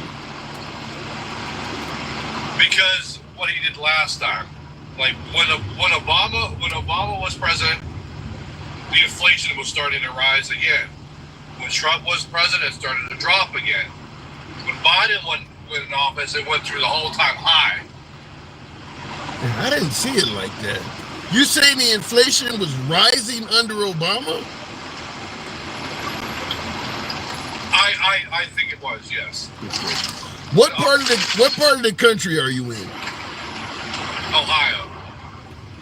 Okay, I don't know. I thought if you look at the country, when Obama was sworn in January of 2009, and he left office in January of 2017 to give the power to Trump, the economy improved a lot between 09 and 17. I didn't see what you're talking about. And the thing I hold back about like Obama or Biden is when people talk about giving money to other countries. America has been doing that for the longest time. No matter who is in office, they have been doing that. Right. And I think Biden gets the bad rap because he's in office right now. Just like when all the world wars, we would basically go to war with them, destroy them, and then rebuild them with our money. Well, here's the issue with that, though. I don't think that Trump is going to stop doing that, because at the end of the day, we give money to other countries. We stay at war because we benefit. If we do what Trump is suggesting, where we only focus on America, we stop helping other countries and things like that, we will become a weaker country. The reason we're a superpower is because we got everybody under control. We're in everybody's business. If you get out of everybody's business, either China, Russia, or some other country is going to rise and fill in that gap. You can't do what Trump is suggesting without America losing its superpower status. What made me vote for him last time is what you talked about earlier, was the tariffs on other countries. I was tired of us having to pay more than other countries were paying us. I don't know if that stopped under Trump, though. He pointed it out, and I appreciated it when he said it just like you did.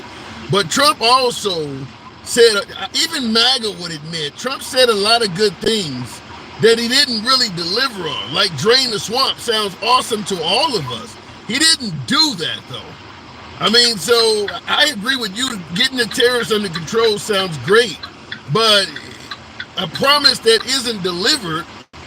I mean, just like when Biden talked about forgiving student tuition, I personally, because I got a lot of tuition debt, I was down with that like crazy. But at the end of the day, it didn't happen. And people need to realize, especially the younger generations that are starting to vote now, is the president really doesn't run the country. He does, but he doesn't. Congress and Senate is actually who runs the United States. Well, but he has the power to do stuff, but he has to go through Congress and Senate to do it. Here's the issue, though. When you mention young folks, Trump is pro-life. The young crowd is overwhelmingly pro-choice. Trump just talked about giving police immunity. I'm going to assume the young crowd does not want to give police immunity. Trump is not a fan of Black Lives Matter. The young crowd is pro-Black Lives Matter. Trump is not a fan of the LGBT community. The young crowd is overwhelmingly fans of the LGBT community. I don't know if Trump is going to get the young vote simply because his principles don't line up with him. I don't. It's hard to say. Because, like you said, he's going against everything that they want. Yeah. But at the end of the day, how much do people dislike Trump over Biden is what is going to be the swing factor, in my opinion. Yeah. I think that will have a lot to do with it, but that goes back to what you were talking about in the beginning. Pay attention to the policies, not what they say. I think that it is the words that come out of Trump's mouth that creates a lot more hatred for him than his actual policies. And that's the problem with anybody that you're trying to choose in the presidential race, is they all lie on certain aspects of what they are saying. Yeah. And what they are going to do when they get in office. Yeah. You can't say, well, Trump's a liar because he did this and this and this and didn't do this, this, and this. You can't also say Biden was lying because he did the exact same thing. Yeah. Well, but that's not when I say hatred. It's the hatred for Trump. The hate. Your GPS is loud, man. The hatred for the hatred for Trump is not necessarily because he made promises and he didn't. Yeah, you got a lot going on over there. Can you hear me? Yeah, I gotta turn my GPS off. Okay. Yeah, the hatred for Trump is not because he promised things and didn't deliver. It's because of the bird brain, Ron DeSanctimonious, Little Marco. He don't have to do that. I get you're right. All politicians make promises that they don't always fulfill. It's the name calling. That is completely unnecessary. And I said that from the beginning. Yeah. I didn't support that. I supported what his agenda was with his policies. Yeah. But people are not going to ignore that. Yeah, you did start out by saying that, but you also said pay attention to his policies, not what he says. And that does help Trump out a lot because he says really bad things. So if you can get people to ignore what's coming out of his mouth, it does help him out a lot because he says a lot of bad things. And that's where I think when he was in office, he wasn't that bad when he was actually in office. It was leading up in the campaign. I gotta disagree. Trump has been insulting people since he came on the scene. Since he came down the escalator, he insulted his way to glory, and he's trying to do it again. If he wasn't insulting like that, he probably would have been on concluding his second term. But yeah, the insults, I'm no fan of the insults. His policies, the way he's running the country, I don't think that was that bad. But I'm not a fan of the constant insults. Yeah, the issue I have with the campaign is the media is trying to control it.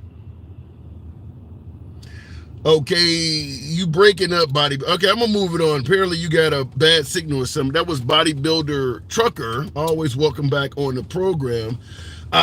Going back to the box.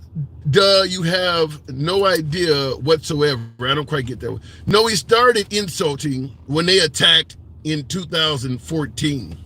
What? And look, I understand a lot of folks believe that Trump was not attacking people. He was acting in self-defense. In other words, he wouldn't be doing this if he wasn't being attacked first. That's flat out false. That is flat out false. Barack Obama was born in Kenya is not a response to Obama attacking him. Little Marco, I mean, not only that, but why not attack folks based on what they're doing wrong for America or the policies? You're attacking a man because of his size or some handicapped person because they can't stop shaking? I can't support that part of it. I mean, if you want to talk about Trump's policies and they were good for America, we can entertain that conversation. But defending this stuff, I mean, the whole Colin Kaepernick, get that son of a bitch off the field. Colin Kaepernick wasn't attacking Trump. Trump decided to do that on his own. Now, I get folks may believe that what Colin Kaepernick was doing was not right. We can debate that. But Colin Kaepernick was not attacking Trump. Trump did that first. Trump has attacked a lot of people that had nothing to do with him acting in self-defense. I mean, he's attacking people because it works. It does work for him. Looking in the comments, because he's a sixth grader. All right. Trump hurt feelings with his harsh words, and Biden hurts people's brains as they try to make sense of his mush mouth mumbling. Well, here's the thing about that. Let's say Biden has dementia, mush mouth brains, as he's pointing out, and Trump's only problem is he hurts people's feelings with harsh words. Oddly enough, if Biden has dementia and a mush brain, he can't control what he's doing because he has a mental health issue, according to you. What makes Trump even worse is that he actually is doing it deliberately. You're basically saying Trump is doing it intentionally. He's being an asshole intentionally. The other guy can't control it. That makes it worse. I mean, that actually makes it worse. You're not making Trump look better. You're making him look worse. Looking in the box, moving the program on, the one and only Gomez. Good afternoon, Gomez. Welcome to the program. Who cares about hurt feelings as long as he can run a country? The same people that's clapping and applauding all of that shit. When Trump says something hurtful, MAGA goes crazy about it. MAGA starts repeating it. They're still calling Nikki Haley a bird brain. Don't tell me nobody cares about hurt feelings. Obviously, MAGA loves it. If you can show love for it, why can't the other side show disdain for it? Gomez, good afternoon. Hey, how's it going? It's going good. I saw you in the comments section. Let me have it. Yeah, I couldn't hold back, dude. That's how I made my first daughter, but go ahead. Right? Yep. Yeah, so look, you're saying that you're offended by what Trump is saying, right? Yeah. Because he's too hardcore with his words, right? Well, let me ask you this. calling a sitting senator a bird brain or a general he called General Milley the most overrated general in U.S. history. Do you find that offensive? I think sticks and stones break bones, right? Yeah, but he can still be offensive. I'm old school, so that's how I feel. Yeah, but just because the sticks and stones don't break bones and their names will never hurt you, that doesn't mean it's not offensive. I mean, is it offensive? It could be. Okay. Could be. But, to take a general who served in combat multiple tours and say the man is overrated, it could be offensive. Agree. Could be. No, I agree it's offensive, right? Yeah. But I'm not offended by words, right? But also I would say when that phrase came out, right? Sticks and stones can break your bones, like Biden was never, like not knowing what words you say and everything. That was never part of the equation, right? Which, Biden doesn't know what he's doing. Which is scary, and which is why I think we have all these wars nowadays. Nowadays, we've always had wars. Nowadays? Well, yeah, of course. We've been at war most of your life. What do you mean nowadays? Okay, but were you part of the camp that said that like when Trump gets elected, we're gonna have all these wars? No. Okay. Trump wasn't. Well, yeah, some people were. Wars happen. Yeah, I agree. I agree. Some people were saying when Trump got elected, he was going to start a bunch of wars, get us into World War III. But I don't think that that's unique to Trump. Remember when Obama got elected, he was going to take everybody's guns. Gas is going to go up to $5 a gallon, and we were going to turn the country into socialist Greece. At the time, Venezuela had a good government. Hugo Chavez was still alive. They were using Greece. So anytime somebody runs for office, people paint a picture that it's going to be Armageddon. Trump was doing the same thing about Obama. Can I ask you a simple question? Sure. Is America becoming too soft? In what?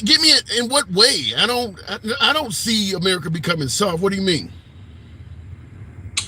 Well, obviously, Biden can't even speak. It's obvious that he can't read a teleprompter. I think that other countries just go on like strength.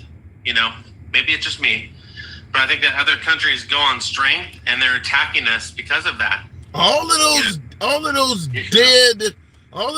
dead Russian soldiers. All of their equipment that has been blown up because Biden keeps giving the Ukrainians weapons when Trump has said he would let the Ukrainians fend for themselves. You think Russia sees America as soft right now? Yes. Yep. No, and let me explain. Because I think if we cut off all this money that we're spending when we have many problems of our own, I think that it pushes Ukraine to go towards the resolution. Right or wrong? Okay, the Ukrainians without American support would be significantly weaker.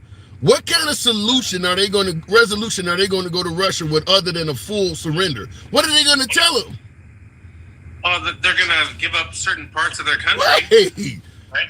What happened what happened to give me liberty or give me death? Now you're talking about giving up parts of your country? Wait. I'm not talking about our country. I know you're not. I know. Yeah, well, why should we be involved in all these other countries? I don't get it. Yeah, but I don't understand. Here's what you're confusing me with. Is you're saying they view Biden as weak. Do you believe Russia, when they invaded the Ukraine, do you think that when they invaded the Ukraine back in February of 2022, do you think they thought they would still be fighting this war 2 years later? Well, I'm not sure about that, but can you admit that this would have never happened under Trump? No, I agree with you. It would not have happened under Trump. I agree with you because under Trump, he would have done nothing to the Ukraine, nothing. He would have not helped the Ukrainians at all. Putin would have reached out and said, either you surrender, as you said, part of your country, or we're going to come and wipe you out. And it would not have happened because the Ukrainians would have had no choice but to let Russia slice up the Ukraine any way they wanted. It wouldn't have happened. It would have been over with already. And Ukrainians would be way worse off than they are now. Wait. So way many lives would have been saved, though, right? Yeah. So you're talking about land, right? I'm talking about lives. Yeah, you're losing your country. In our conversation here. Yeah, you're losing your homeland, but you're still alive. You're under Russian rule, but at least you didn't die. Can we agree that this war cannot be won by Ukraine unless we back them with all this money and Yeah. Did you have a call? We'll give him a second. I think he had a call or something come in. We'll give him a second to let his device clear. If not, we'll have to move it on. I'll read a couple comments. Why didn't he invade under Trump? Well, he invaded under George W. Bush, 2008, took Crimea in 2014 under Obama. Why didn't he invade under Trump? Could be a host of issues. Maybe they were getting prepared for the invasion. I'm not saying that Trump may have had some kind of backdoor deal with Russia. We don't know. But the fact is he did not invade under Trump. That is true. My personal opinion is this. If Trump had been serving a second term, he probably still would not have invaded under Trump. But it's not, I don't believe it's because Trump is some kind of strong force that Putin is afraid of. I believe because Trump and Putin have a friendly, I'll say they have a friendly rapport with each other. That's the word I'm looking for. They have a friendly rapport with each other. I think Trump would have went to Vladimir Putin and told him, even though I know you want the Ukraine, and I'll go back to the box, my guest dropped out, but I believe Trump would have told him, I know you want the Ukraine, but I also have a legacy to worry about. So I'm only going to be around a max of 8 years. You're going to be around for fucking ever. You can always do this later. But what I want to tell you is I'll make sure that the Ukrainians will not be any stronger while I'm in office. I guarantee they will not become a member of NATO. I will literally put them on a golf tee for you so that the moment I leave, you can do what you need to do. But while I'm in office, not only am I going to guarantee they will not become stronger as a country, I'll make sure that your import-export market in Eastern Europe is as strong as you need it to be, and you can stockpile whatever you need to do so that the moment I'm gone, the Ukraine is yours. It's a pretty good deal. I don't think Vladimir Putin would have had an issue with that. And I believe that's why I don't think that Russia would have attacked the Ukraine under Trump. He would have made a deal to just postpone it. And then the minute he left, it would have happened. That's my opinion. I know a lot of you folks don't agree with that, but I don't think that Vladimir Putin is frightened of President Trump. If Kim Jong-un could fire missiles and shit under Trump's watch and get away with it, why would Vladimir Putin be afraid of him? Kim Jong-un wasn't even afraid of President Trump, and North Korea is significantly weaker than Russia, and he stood up to Trump. So the idea that these guys are afraid of Trump doesn't make sense. Looking in the comments, Trump probably told him that Biden was weak. Well, Trump is going to say Biden doesn't even know where he's at. I'll say this, though, before I go back to the box, and thank you folks that are tapping the screen. We might be able to get up to 100,000 if you let your thumbs not be lazy. Not as much support on this program. I don't know. I'm at the end this one early, and on YouTube, feel free to smash that like button. I think it's the 3 dots at the top of your screen. People need to realize that the people asked Putin to help them from attacks from the Ukrainians. Well, there are Americans in this country, especially if Trump get elected, that might ask other governments to step in and help us. That don't mean just because you can find a few people in the Ukraine that ask for outside help, it's up to the leadership in that country to decide what that country does, not the people. The people don't have the right to reach out to other countries for help. That's the same lame-ass excuse we used in Iraq. Well, the people wanted our help. So we went around Saddam Hussein and answered the call of and it wasn't all the people. Sunni Shiites, Croats, Sunni Shiites, what was the other sect? It wasn't all of them. One group asked for the United States help, and because we was eager to go over there anyway, we used them as an excuse. Now, that ain't how it works. It's the elected leaders. If they don't ask you for help, then you're just invading somebody else's territory. Kurds, that's the other group, the Kurds, yeah. Trump would pull out of the whole thing, yeah, and the Ukrainians would fall. And Trump would just say the Ukrainians were corrupt. Looking in the comments, Kim shoots a missile. That's your metric. Kim shoots missiles all the time. Well, the fact is he's not stopping because Trump got elected. If Kim Jong-un is firing missiles over Japan, a NATO ally, he's not afraid of the United States. It's pretty clear he's not, because we are the protection for Japan. If Kim Jong-un doesn't have an issue firing missiles over the Japanese, he's clearly not afraid of America. Because since World War II, we've really been in defense for the Japanese. And he didn't seem to care. The idea that people are afraid of Trump, that's just a moniker to make Trump look better. I think that Trump is unpredictable. We could go with that, but I don't think people are scared of the dude. We're losing resources funding foreign countries. No, we're not. I disagree. We're actually gaining shit. That's how the price of fuel in America is cheaper than it is in most of the free world. You don't think that has anything to do with us being in other people's country? We benefit from that shit. The U.S. stripped Japan of its army after World War II. Yeah, so we are their protection. So if Kim Jong-un is lobbing missiles over Japan and one of those things goes awry and lands in Tokyo and kills a bunch of people, it's really us he's dealing with. He didn't show any fear of Trump. I think you guys are making that up. No one is afraid of America. They just know not to start nothing with us because the world would shake. I don't know if the idea they know not to start. Okay, I'll give you that. They try to be cautious about it, but I think countries, they just try to do it proxy-wise or do it behind the scenes. Tim, come on. We should be drilling our own. We shouldn't be buying from Venezuela. By the way, I'll go to the box after this. By the way, Trump promised last weekend, I think it was. No, the Jersey rally. I was watching his rally in Jersey that allegedly 100,000 people were there when folks are saying the venue could only hold 20,000. But he stated that if he is elected, he would block all of these left-wing policies in liberal states that require switching over to electric cars.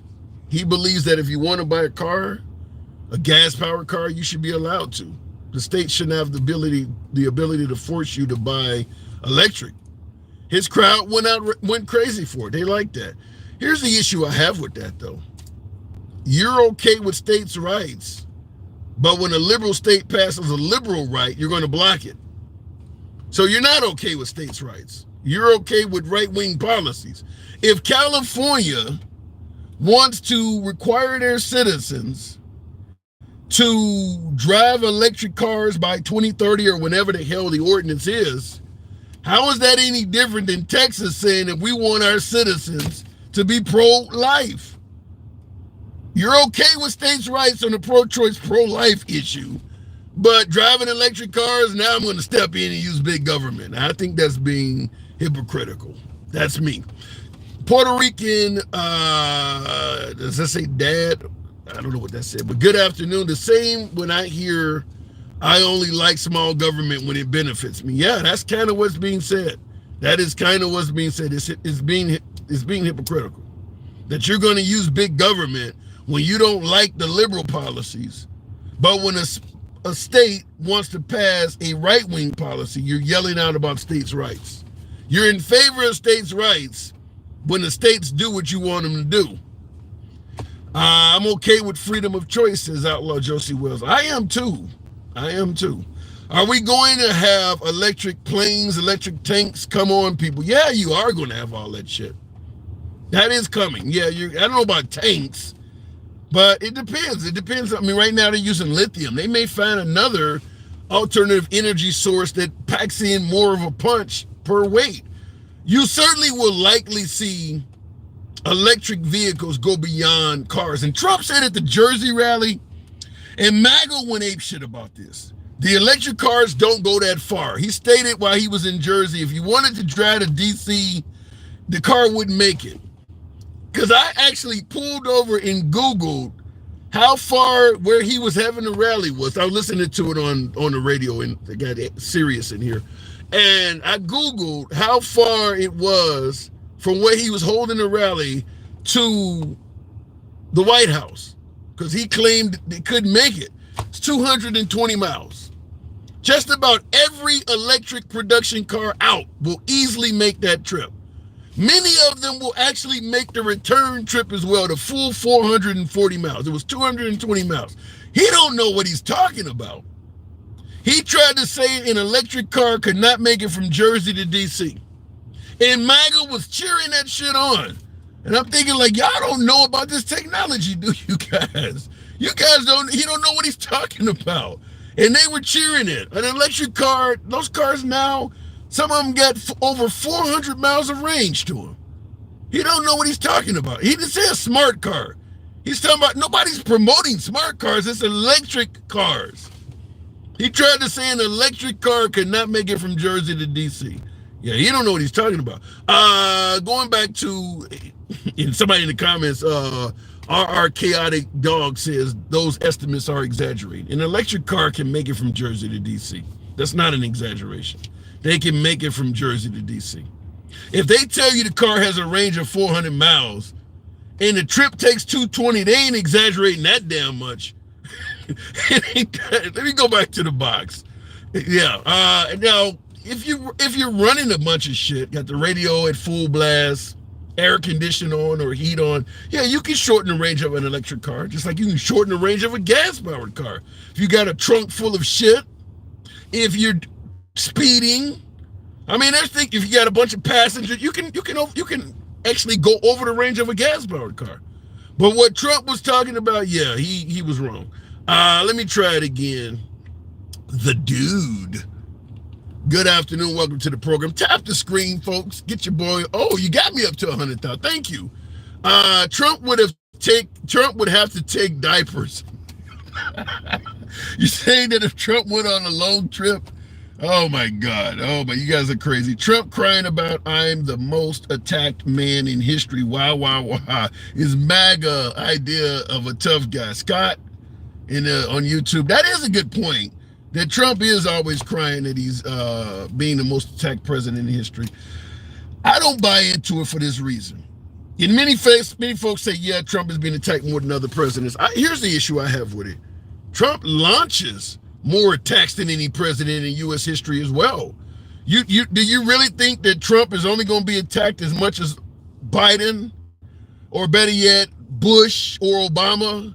When he's on Twitter criticizing so many people constantly, of course he's going to get attacked more.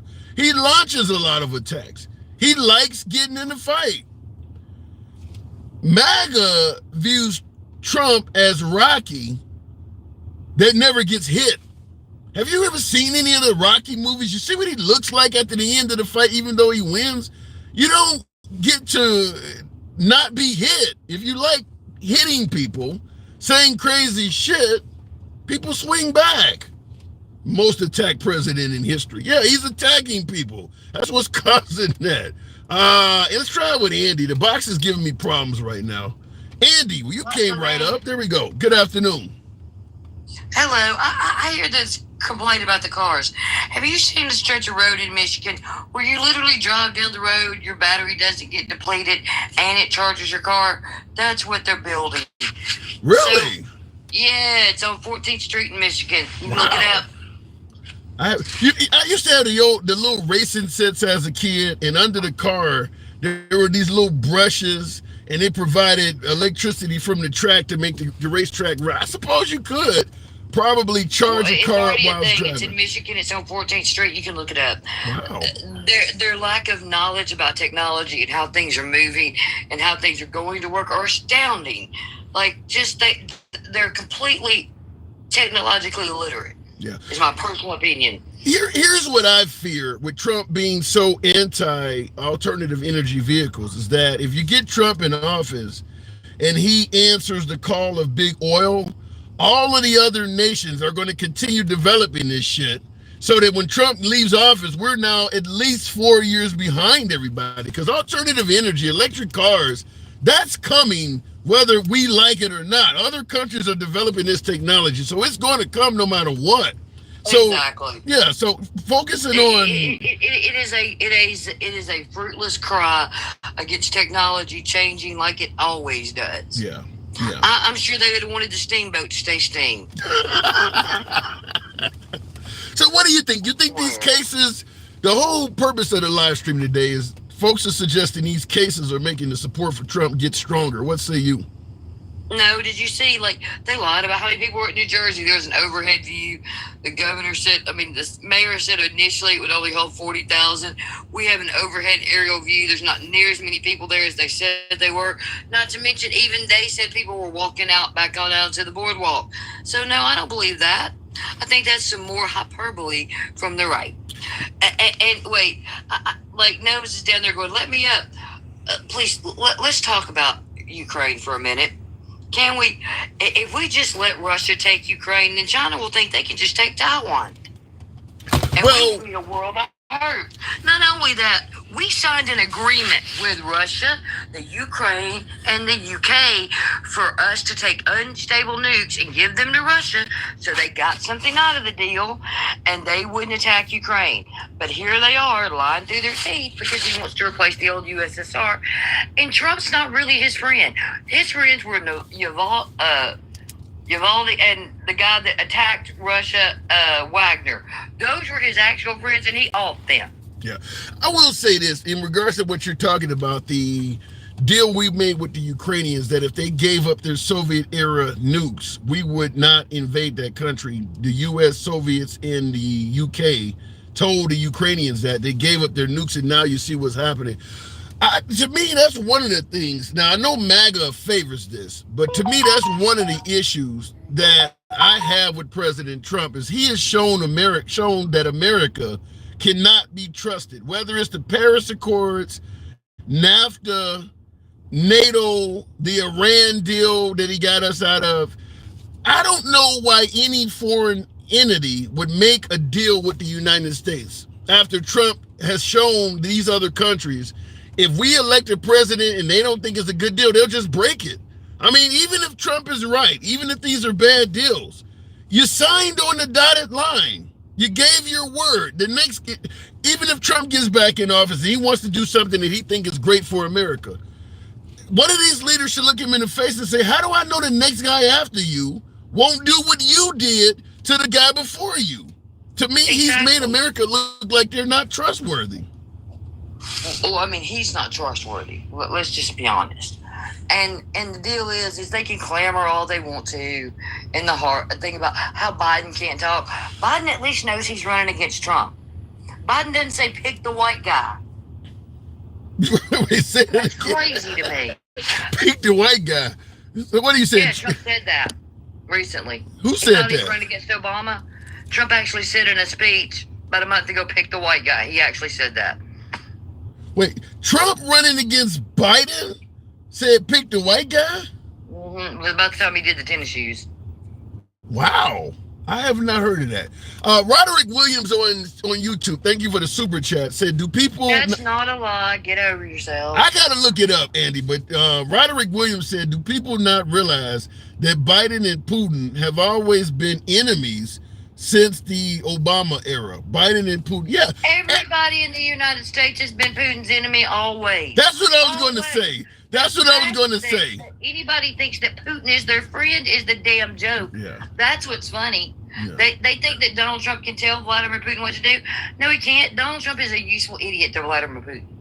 I was going to say what you said. You yelled it out right when I was going to say every president has been the enemy of Putin. I mean, even wasn't it Bush that said I looked in the man's eyes and I could see his soul or something like that? Only Trump has spoken positively of Russia and of Putin. All of them did not like Putin until Trump came along.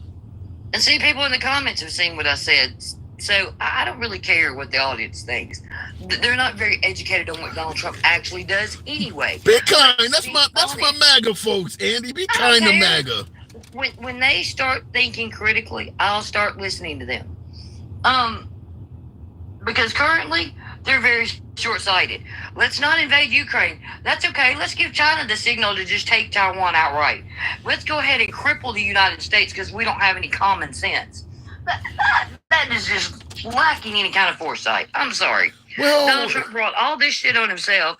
Now he's mad in court because people are saying what he actually did and putting him on blast. He had to bring my stupid ass senator down there and J.D. Vance. I'm like, I swear to God, he milked the Alabama Brain Trust, which was nothing, and brought it with him to be a fool.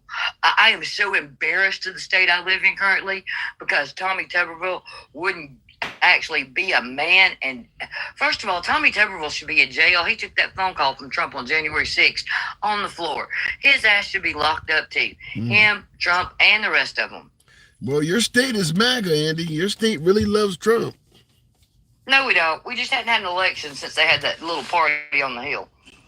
So you think your state's going to go blue or purple?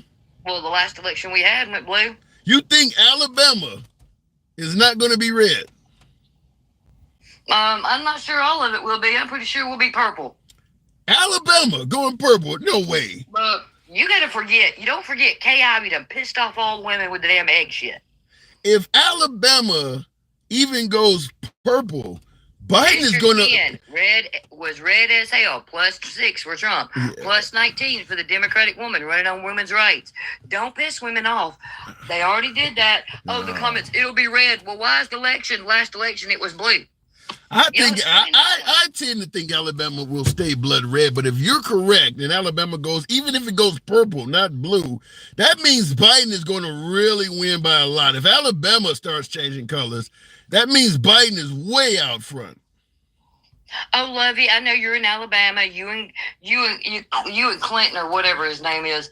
Just because y'all want it to be so, I got news for you. District 10 already went blue. Birmingham's already blue. The new district had 123% more turnout than they ever expected. That's above what they expected. Don't be so sure you know what they're going to do. Remember, they sent Doug Jones to Donald Trump, who was a Democrat. Yeah, but you're talking about Alabama, Andy. That's a Democrat. They looked at Roy Moore and they went, "We ain't voting for that shit." Don't be so sure they won't do that again. I got Derek on YouTube saying Alabama's going to be about at least 75% red. I think Derek has a point. I got it. Even though you're in Alabama, you got your ear to the ground. We'll wait to the election and we'll see. Like I said, Roy Moore was red. Alabama looked at Roy Moore and said, "We ain't putting that child, you know what, in office." They elected a Democrat. District 10 said, "We don't like driving women 10 hours to get medical care." They got a Democrat. Donald Trump is ending the swing states and turning them blue, and that's on him. That's his rhetoric. That's his nonsense. You think Arizona's going to stay red after they enacted an 1861 law against abortion? Arizona's different. Yeah, Arizona's different. I could see Biden winning Arizona. It's not that different, though. Yeah. Alabama had to have the Supreme Court tell them to save women's lives. Tim, it's not that different. Y'all want to think it is because it don't say 1861 on it, but it ain't because we know what it is. Well, I'm just going to say... Men may not know, but fucking women know. I'm just going to say if Alabama goes even purple, like I said, Biden will win by a lot. If he's able to change a state like that, the other ones must be long gone. If he can weaken Alabama or Texas or something like that, then he really is going to win by a lot. I don't believe it's going to happen, but... Look, he's already screwed up Georgia. He's already gone in there, and those people are like, "Why are you questioning our vote?" It is not going to be the walkaway y'all think it is. Well, but here's the thing. In Georgia... Yeah, and somebody in the comments said it, and it's true. Quit acting like Trump didn't split the party. You got Republicans who ain't going to vote for Trump. I know Republicans in Alabama who ain't going to vote for Trump. That's true. But I will say this. The difference between Georgia and Alabama is there is a lot of folks that recently have moved into the Atlanta, Georgia area, so they're making a difference. Alabama hasn't seen that kind of migration into the state, has it? Yeah, look at all the people moving to Huntsville. And that area is the area that went blue. All right. I'm sorry, but yeah. And see, they tried to force us out of the state with this abortion law. All they made us do was entrench, and instead of us moving, we decided to move the legislation. Because, like I said, the Supreme Court's already come out against women. That new District 10 woman in the House is kicking ass and taking names. She already walked in there and started bitching about them, about not letting people that were elderly vote.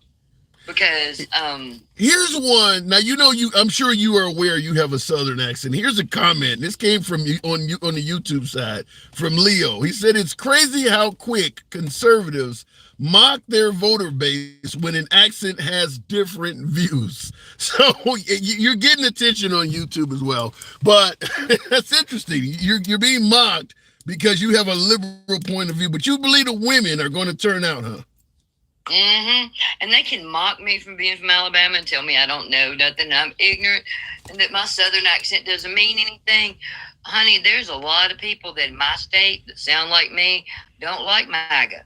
Don't think that they're worthy, especially the women. I know lots of women that think MAGA's garbage will never vote for them. I know military guys, because this state's got a lot of military in it, who look at January the 6th as an affront to them. They also look at what happened in Afghanistan as an affront to them. I know some veterans who came back that said, I didn't spend my tour in Afghanistan, lose my buddies to have Donald Trump handed over to the Taliban. There are a lot of men that feel that way. Lots of them came back going, why did I lose my buddies for nothing for Donald Trump to turn around and hand the country over to the Taliban? They don't understand. You know, it's interesting. Trump did not get much flack for that. I do believe that if Obama had have got us out of Afghanistan and gave power back to the Taliban, I'm pretty sure the right would have been. That is a good point, that the Taliban is still in power. They're still being oppressive. And we didn't get the leader, which is President Trump at the time, he didn't get any flack for that. That is negotiating with terrorists. Trump literally did that. And yeah, he did. He tried to bring them to Camp David. Yeah, he did. He did do that. He did do that. 9/11. Don't think people have forgotten that. And gnomes, yeah, babies do, but embryos don't, and zygotes don't. So all persons born, 14th Amendment, go read it. All right, Andy, appreciate you coming in. Tried to bring the Taliban to Camp David. That's another one. You don't hear it brought up much, but that did happen. Andy, thank you. They can blame everything they want to on Joe Biden, but reality is they need to look at the damn self. All right, appreciate it. Always a pleasure. The Taliban in Camp David, why didn't that get more attention? That is wild that Trump tried to have the Taliban come to Camp David. Looking in the comments, bro, why the clickbait MAGA hat? This is a fake news disaster. There's no fake news here. Let me explain the MAGA, because my audience often grows and people will hear me and like, why the hell do you have a MAGA hat? It's a legitimate question. The liberals also, named like the handsome liberal, why the hell do you have a MAGA hat? I've said it, many of you who do watch the program regularly know what I'm about to say, but I'll say it for the new folks who are tuning in. This program is uncensored. We don't block, ban, or censor anyone. We go left of Bernie Sanders from having dinner with QAnon. You don't have to agree with anybody in the comment section, including yours truly. I strongly believe that conservatives, Republicans, and particularly MAGA do not get a fair shake in the mainstream media. Even though I lean left, I do believe that. That's the purpose of the hat, to let you know when you're here, this is a MAGA-friendly program. Say it on every broadcast. That's how we open up the show. The program is and always will be MAGA-friendly. You don't have to be from one side of the aisle or the other side of the aisle to believe that that group of people, constituents, voters, have a right to speak. I am here to state I am about free speech. I'm always that way. Always have been. We don't block, ban. This program has no moderator. Let me make that clear. We don't have been doing it for 3 years with no moderator. So that's why you see the MAGA hat. It's not because we're here to be an echo chamber. You got a MAGA hat, so you should be defending Trump on every damn thing he says and does. That's not what we do. It's all about free speech. Looking in the comments, I came for the MAGA hat. I stayed for tards like Moo. Moo didn't come in today. He said, I came for the MAGA hat. I stayed for libtards like Moo the Tuxedo Cat. I get it, but Moo didn't come in today. You didn't hear about any right-wing pushback to Trump and his capitulation to the Taliban because they are a cult. Damn. Whatever the hell Trump decides to do at any moment is what they like, period. Mark Connor, I want to push back against the cult thing, but I'm not, a fellow TikToker. Yeah, thank you for the head mustache. I haven't seen many of those today. Appreciate that. Got me looking Hispanic. There is some of that. The cult thing. And now I will say that is one of the reasons. I used to watch Fox News exclusively. Been watching them since the early 2000s. Used to call in, debate. In fact, I've been to the Fox News studios because I used to debate Tom Sullivan and John Gibson when they were on the program so much. They invited me out. I hosted the show for a little bit. One America's Way, the Fox News building out there in Manhattan. I've been to it. But it did affect me personally, being a Fox News viewer and loving the channel. We report, you decide, trust, what is it? Your trusted news source. Since Trump came along, Fox News has done exactly what the viewer stated. The person in the comments just said is that they no longer stood by, fellow TikToker, thank you for the TikTok cap, appreciate the support. They no longer went under right-wing principles, pro-police, pro-military, pro-life, pro-Christianity. That's what Fox News used to stand for. Like my viewer stated, now we just go with Trump. If Trump is on the side of conservative values, yay, yeehaw. But if he sways a little bit, we're rolling with Trump. Fox News has done that. And that has affected my viewership of that network, that they are no longer a traditional conservative network. They are a pro-Trump network. I've seen so many things watching Fox News for 20 plus years. So many things that they criticize other presidents for that Trump is doing, and it's suddenly okay now. And so I do agree with that to some degree. Looking in the comments, or better yet, going to the box. Box is owned by Democrats. I wish that didn't even appear to be the case, because I bring up a hell of a lot of conservatives. But some days there are more Democrats in the box than yesterday. I think I had maybe one or two Democrats. Yesterday, most of my callers were MAGA. I can't control who calls in. Gomez is certainly not a damn liberal. We just talked. So it is what it is. But this box is controlled by Democrats. This program doesn't have a moderator, by the way. Tim Johnson, good afternoon. Welcome to the program. And by the way, I don't know what a lot of you folks, I don't know what party affiliation you have until you start talking. So it is what it is. Some of you I do because we talk regularly, but I don't know what everybody's party affiliation is. I had a caller on earlier that was bashing the hell out of the left, favoring Trump, and then at the end said he'd vote for Biden. Crazy shit happens. Tim Johnson, good afternoon. Tim Johnson, are you there?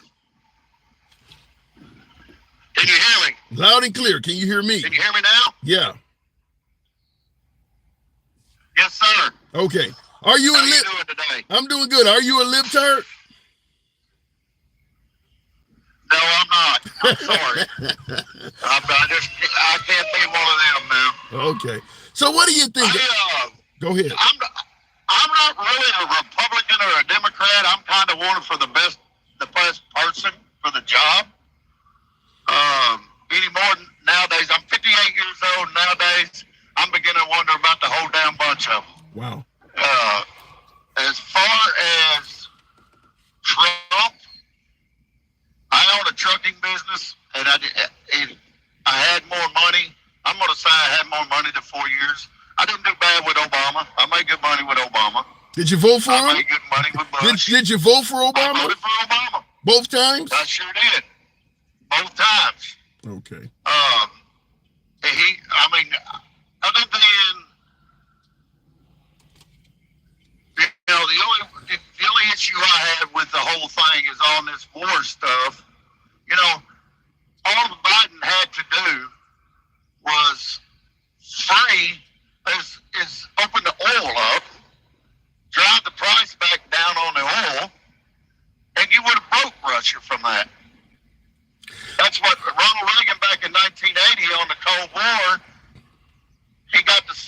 Arabia to produce as much oil they possibly could.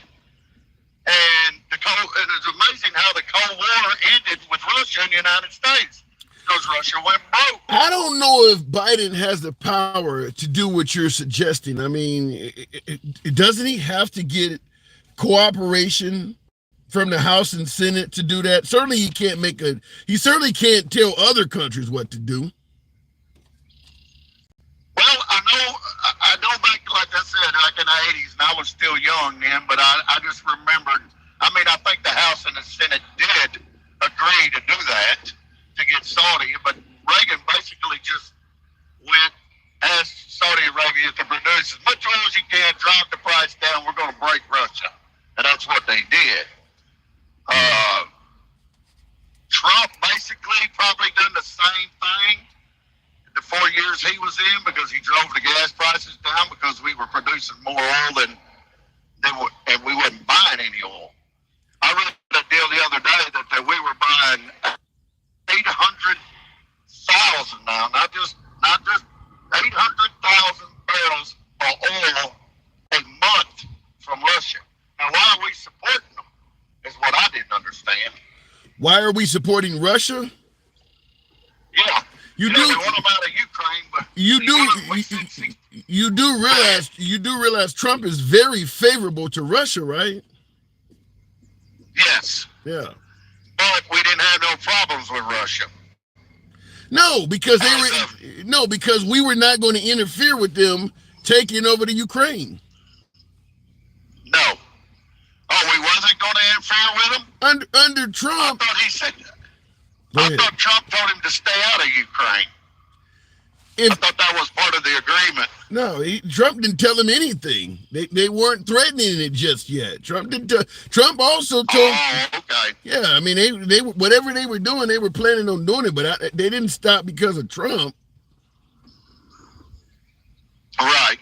Yeah. It's just that the whole deal is like, if you go back in history, like what Reagan did during the Cold War. Supposedly what that article I read was that he went behind Congress and the Senate's back and got the Saudis to do it. And it's just like all this court crap that they got Trump in. Does the president have immunity from all of this? An ex-sitting president? So what's this mean if Biden loses? Is the DOJ going to go after Biden now? Well, you see what I'm saying? I think I will say this. I think that if Biden loses and the Department of Justice goes after Biden, the Trump supporters, MAGA, will cheer that because they've made it clear. Yes. Yeah. So if you want Trump to use the DOJ to go after Biden, you don't really have a problem with a weaponized DOJ. You just want it weaponized in your favor.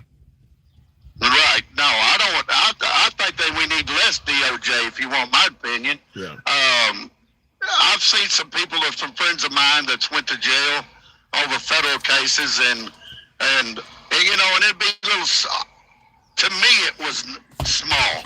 Okay. But to other people, it may have been big.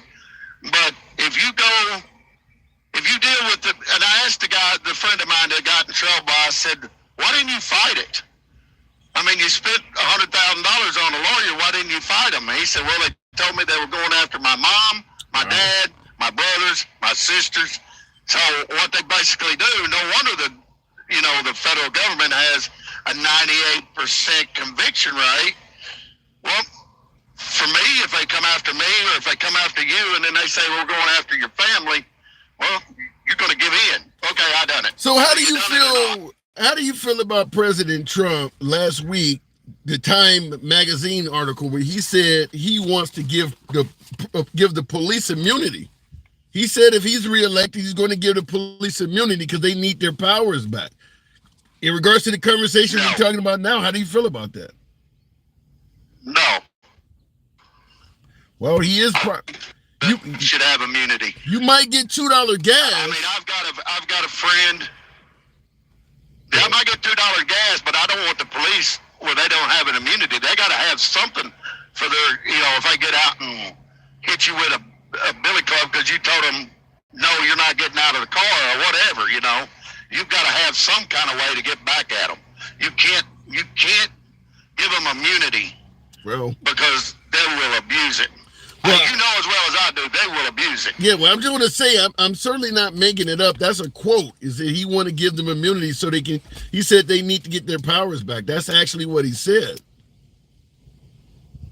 Yeah, no, they don't need immunity by no means. You mean we're all human beings. We all respect the law, and if the police officer gets out of hand, you know, we have no way. Well, yeah, we can fight him back, but guess what? We get to go to jail. Well, right. He's got to have some kind of consequence for his action, you know. And I'm glad that they make them wear cameras. And I think as soon as them cameras, they should be on from the time they walk out of that building to the time they sit in that car, and they shouldn't be able to turn them off. Would that change if you heard him say he was going to plan on giving the police immunity? Would that affect your decision to vote for him or not? Yeah, that would. Okay, well, I mean, I can't deal with it because I've seen some of it. You know, I live in Missouri. You know, I had a friend of my sons and daughters they went to high school with, and his son, he was out there, his brother had got pulled over, and he walked out in the street, and the cop asked him what he was doing, and he said, well, I'm just talking to my brother. He doesn't want to see what's going on, what's going on, and next thing he knew, he slammed his head into a tree. Well, but let me interrupt you. They gave him immunity. You know, they suspended him and fired him, but what consequences? I mean, I'm sorry, but if it's me and he grabs me, I'm fighting him. But hold on, hang on. Let me ask you this then. Did you not hear President Trump at a graduating class full of police actually tell the cops, when you put somebody in the car, don't put your hand behind their head, basically slam their head up against the car? Isn't that what you're talking about? You just witnessed? He told the cops to do that. I did. Yeah. And I don't believe in it. Okay. And it comes down to, I know the Senate and Congress runs the United States, and President Trump, I mean, I can't take no more Biden. I know we got to go to electric vehicles, and my son-in-law owns a Tesla, and I love it. I mean, but you got to realize too, not everybody in this world makes $92,000 to afford like the new F-154, that Lightning they got. It's all electric. It's $92,000, a sticker on it. Yeah. Not everybody can afford a $100,000 electric vehicle. Well, you can some gas. Yeah, you can get an electric vehicle for a lot less than $92,000 though, Tim. You can get you can get it. Yeah, you can get the little. I mean, they got some small cars out there that ain't got no elbow room in it. Yeah, but Tim, you know how much. I don't know how old you are, but I can tell you this.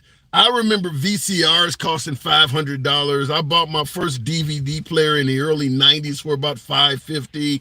I remember cell phones costing over $1,000. When stuff is new, it costs more money. As the technology becomes more common, the price comes down. Everything we enjoy started out costing a fortune. It will come down. I'm assuming the Model T, the first car, was way beyond anybody's price range. Now we all have them. Oh, right. Yeah, it'll come down. My dad's 88 years old, and he told me the first new car he bought a 1959 Chevrolet. Well, I know it was a Plymouth, but he paid $950 for it. Yeah. Brand new. And he said he didn't know how he was going to pay for it. Yeah. That's what happens. The same way today. Yeah, that's what happens. The price of electric vehicles, if you get rid of the resistance, just the ridiculous amount of resistance towards letting them become part of the landscape, the price will go down. I'll tell you this. I don't know if you remember Obama, the Solyndra scandal, because Obama was backing solar panels. Once again, the right was against another source of alternative energy. I purchased solar panels, I don't know, 2015, right after Obama left. Well, that was, right before he left office. $150 for every 100 watts. You can get that now for about half the price. Fact is, it goes down. But for some reason, the right is against anything other than big oil. Didn't he say windmills cause cancer? I mentioned Solyndra with solar panels. Now we're talking about electric vehicles. The right has a thing against alternative energy. They don't like it.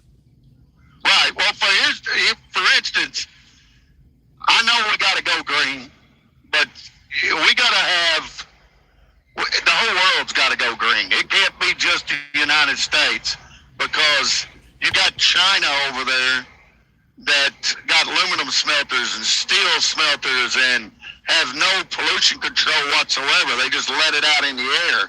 And, and I've seen pictures of their aluminum smelters, and it's unreal, the carbon monoxide they put out.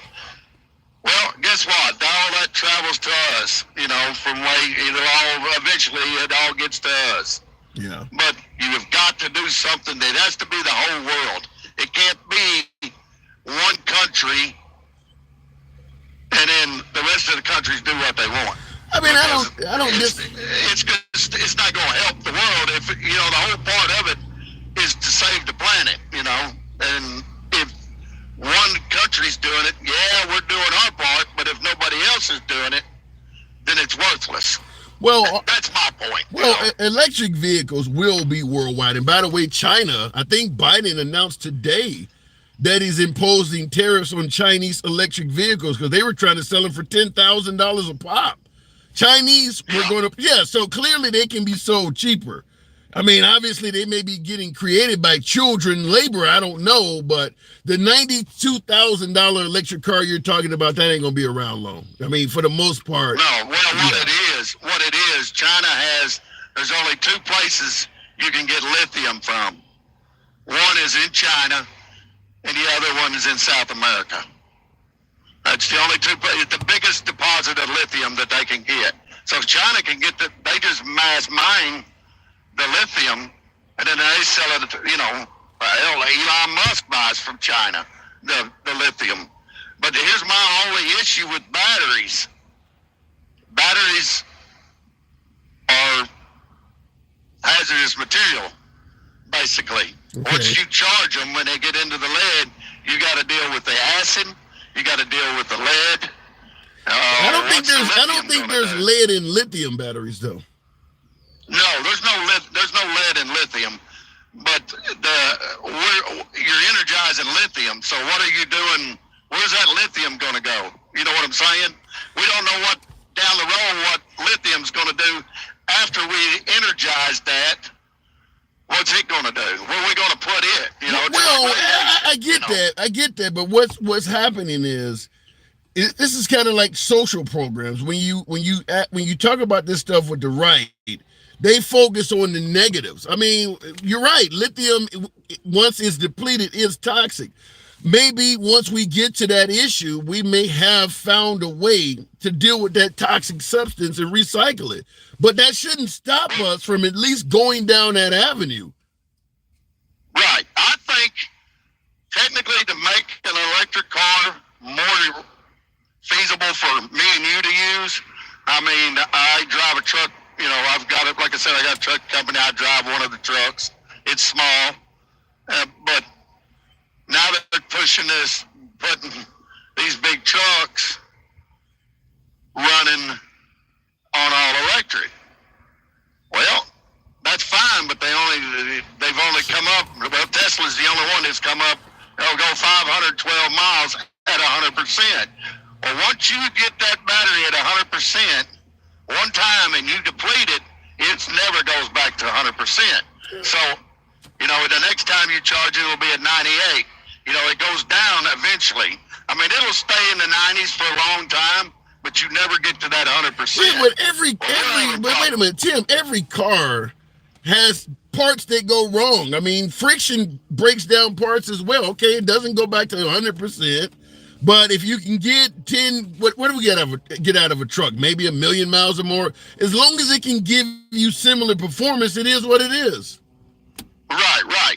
But it's not how far it goes or the breakdown on it, because of course, electric has way more torque than gas does, or diesel. Yeah. But the deal is with it is the distance it can travel. We're already having trouble getting food to the grocery stores, parts to the car parts to people. I mean, and you got millions of trucks on the road. Well, you start going to all electric on them, then it's really going to get behind. Yeah, see, you gotta stop and charge up. I gotta move it on. But here's what I think that what you're failing to realize is that, what do they say? Necessity is the mother to inventions. We had a caller on earlier that was talking about there is a street in Michigan that if you drive an electric car down the street, it's charging while it's going down the street. Because I brought up the old race cars. Remember racing sets we played with as a kid? Under the car, it had two brushes that rubbed up against the racetrack, and that gave the car electricity to keep moving. You can do that. Right. You can charge up an electric car. You could have a stretch of highway that has overhead power lines, kind of like a military aircraft that has in-flight refueling, some sort of rod that comes up, or like remember the Back to the Future car where the rod comes up and makes a connection?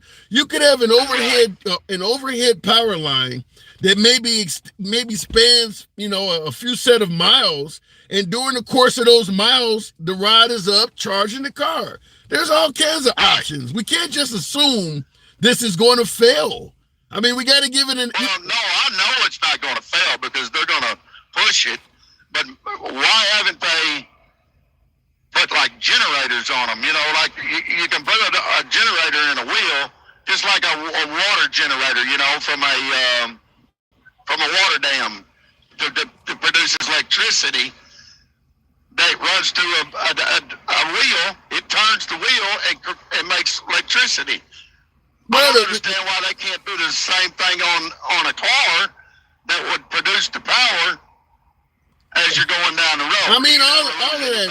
Yeah, Tim, I got to move it on, but all of that's options. All I'm saying is that none of this stuff is going to happen as long as the right keeps putting up resistance. All of the things you're talking about, we can discuss that stuff, and I'm sure the engineers got a million more options. But as long as the right keeps trying to push us back to big oil and coal, that's more and more time that while you could be developing and progressing this technology, they're forcibly trying to drag us back to coal and big oil.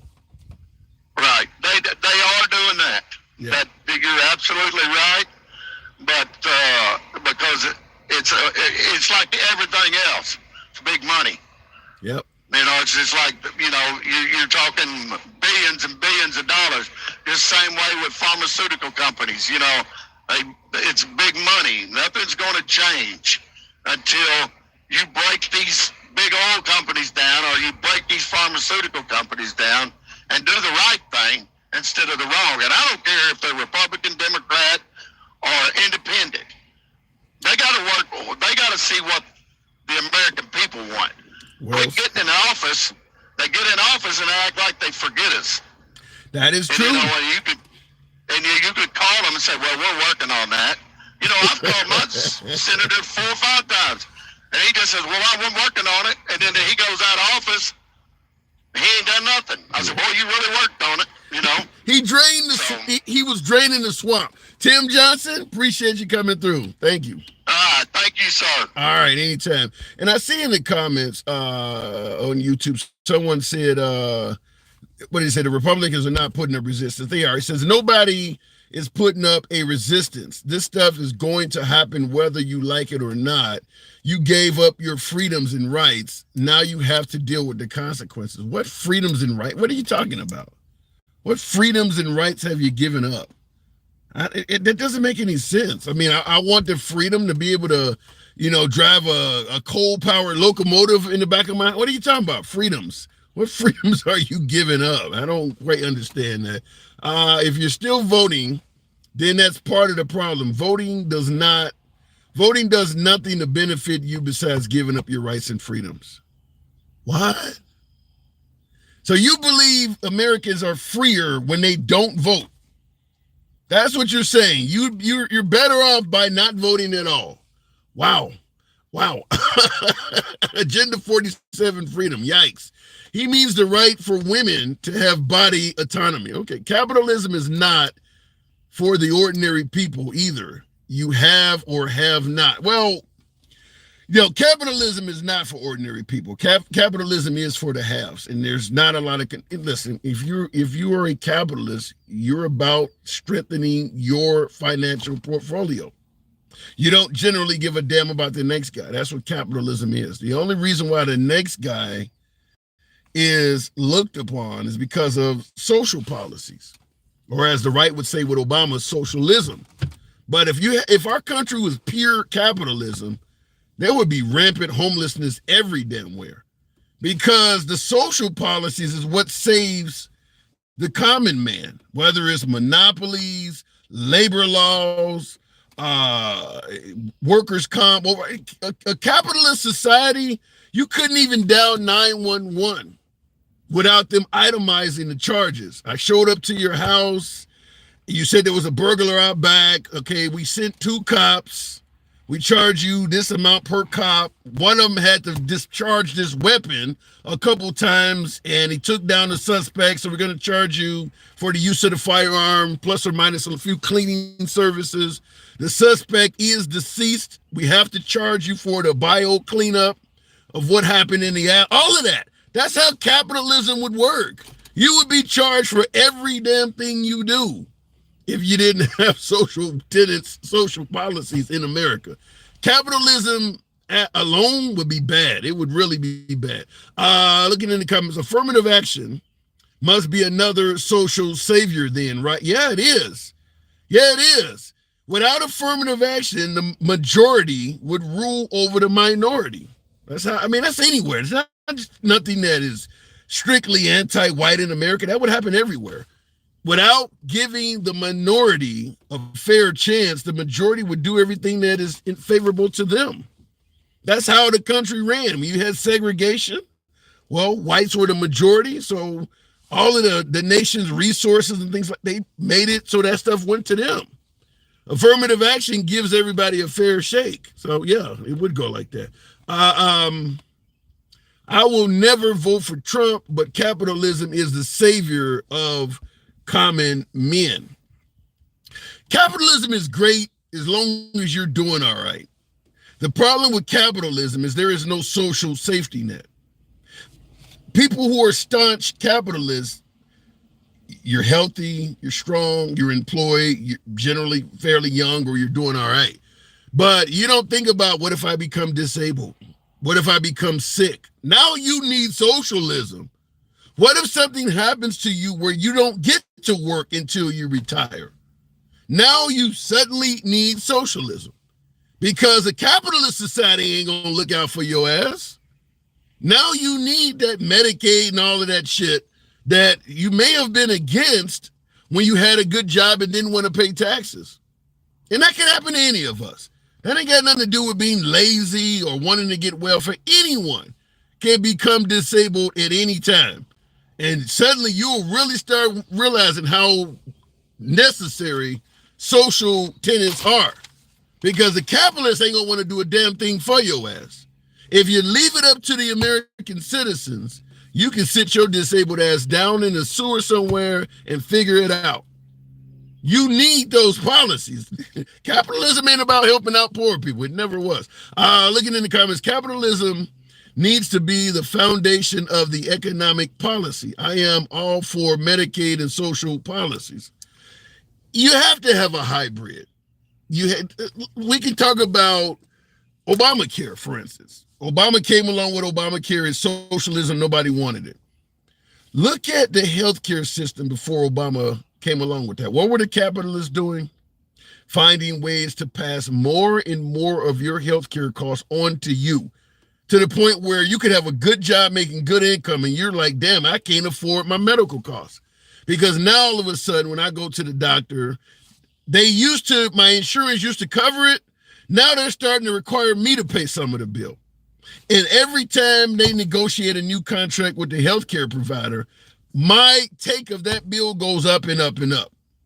Certain procedures that I used to be able to get, now they want me to pay it. The insurance company don't pay that no more. Maybe I need an MRI. Maybe I need a CAT scan. Now all of a sudden they expect me with my income to come up with half the cost of a CAT scan. That's what capitalists do. They're trying to pass the cost on to you. They don't give a damn if your job pays you enough to afford medical bills. They were passing it on. That's what was happening before Obamacare came along. And because we had a capitalist society, nobody gave a damn if you could afford to pay the bills or not. If you get sick and you go to the hospital and you can't afford those bills, damn it, we'll take your house from you to get our money back. Fortunately, Obama started making it so they couldn't bankrupt you over medical bills because the capitalists were doing that too. They didn't give a damn about you getting sick, disabled, couldn't work. Well, maybe he got money somewhere else. I hear he was leaving an inheritance to his kids. Let's take that shit. That's what capitalism is about. It's not about mercy. That's what they do. We don't give Obama credit for that, but Obama stopped the medical corporations from being able to bankrupt you because you got sick. Or maybe while you were in between jobs, you got diagnosed with diabetes or something like that. All of a sudden, the next employer is like, well, shit, you had that before you came here. We're not insuring you for that. We'll take care of the other shit, but you had diabetes before you came here. I don't want to hear about that. That's what was happening. That's what capitalists were doing. Oddly enough, he's passing socialism as if we didn't need that shit. As if everybody was happy with their health care. And this is what all of these social issues are. People are making it sound, I'm doing fine. Yeah, until something happens to your ass. Anyhow, you guys know what we always do about this time. Appreciate the 123,000. I don't know why the right is against social policies all the time. People on the right get sick. There are plenty of right-wing disabled folks. I mean, I saw some MAGA in the hospital days before dying of COVID, bragging about the praises of Trump. People on the right get sick too. You need this shit. Think about that. It's your boy Tim, the Handsome Liberal. 1 p.m. Central, Monday through Friday, uncensored programming. You enjoy civilized dialogue from both sides of the aisle without the host blocking, banning, or censoring you. You are in the right place. Follow the program to my TikTokers, YouTube. Feel free to drop a subscription. See you tomorrow. And to my YouTube audience, social policies are the root of corruption. You don't think capitalism? Really? You think capitalism is about making money? Socialism is about sharing it. You don't think capitalism is the root of corruption, huh? Yikes. Really? I've never seen a socialist drug dealer. They corrupt as fuck. Capitalism, socialism is the root of corruption, huh? And capitalism is not. That's new. Joe Biden took away the earned credit monthly help. Biden, really? I haven't heard that outlaw. Socialism is about control. There's some truth to that. I mean, if you leave it to the people to decide if they're going to help each other or not, they'll never do it. So the only way you can do it is by implementing some level of control. So I agree with you that socialism is more controlling than capitalism. Capitalism is kind of just like you guys do it whatever the hell you want and the chips may fall where they may. You would have monopolies and all of that shit. Like I said, child labor. That's how the country used to work. We were far more freer back then. But the haves did even better and the have-nots lived like peasants. That's completely free. If you didn't have the Department of Labor to step in and control a few things and just gave you freedom, corporations would run all over you. They would run all over you. That's how it would be. Anyhow, it is your boy Tim. You know what? I'll see you guys tomorrow, 1 p.m. Central. Thank you for tuning in.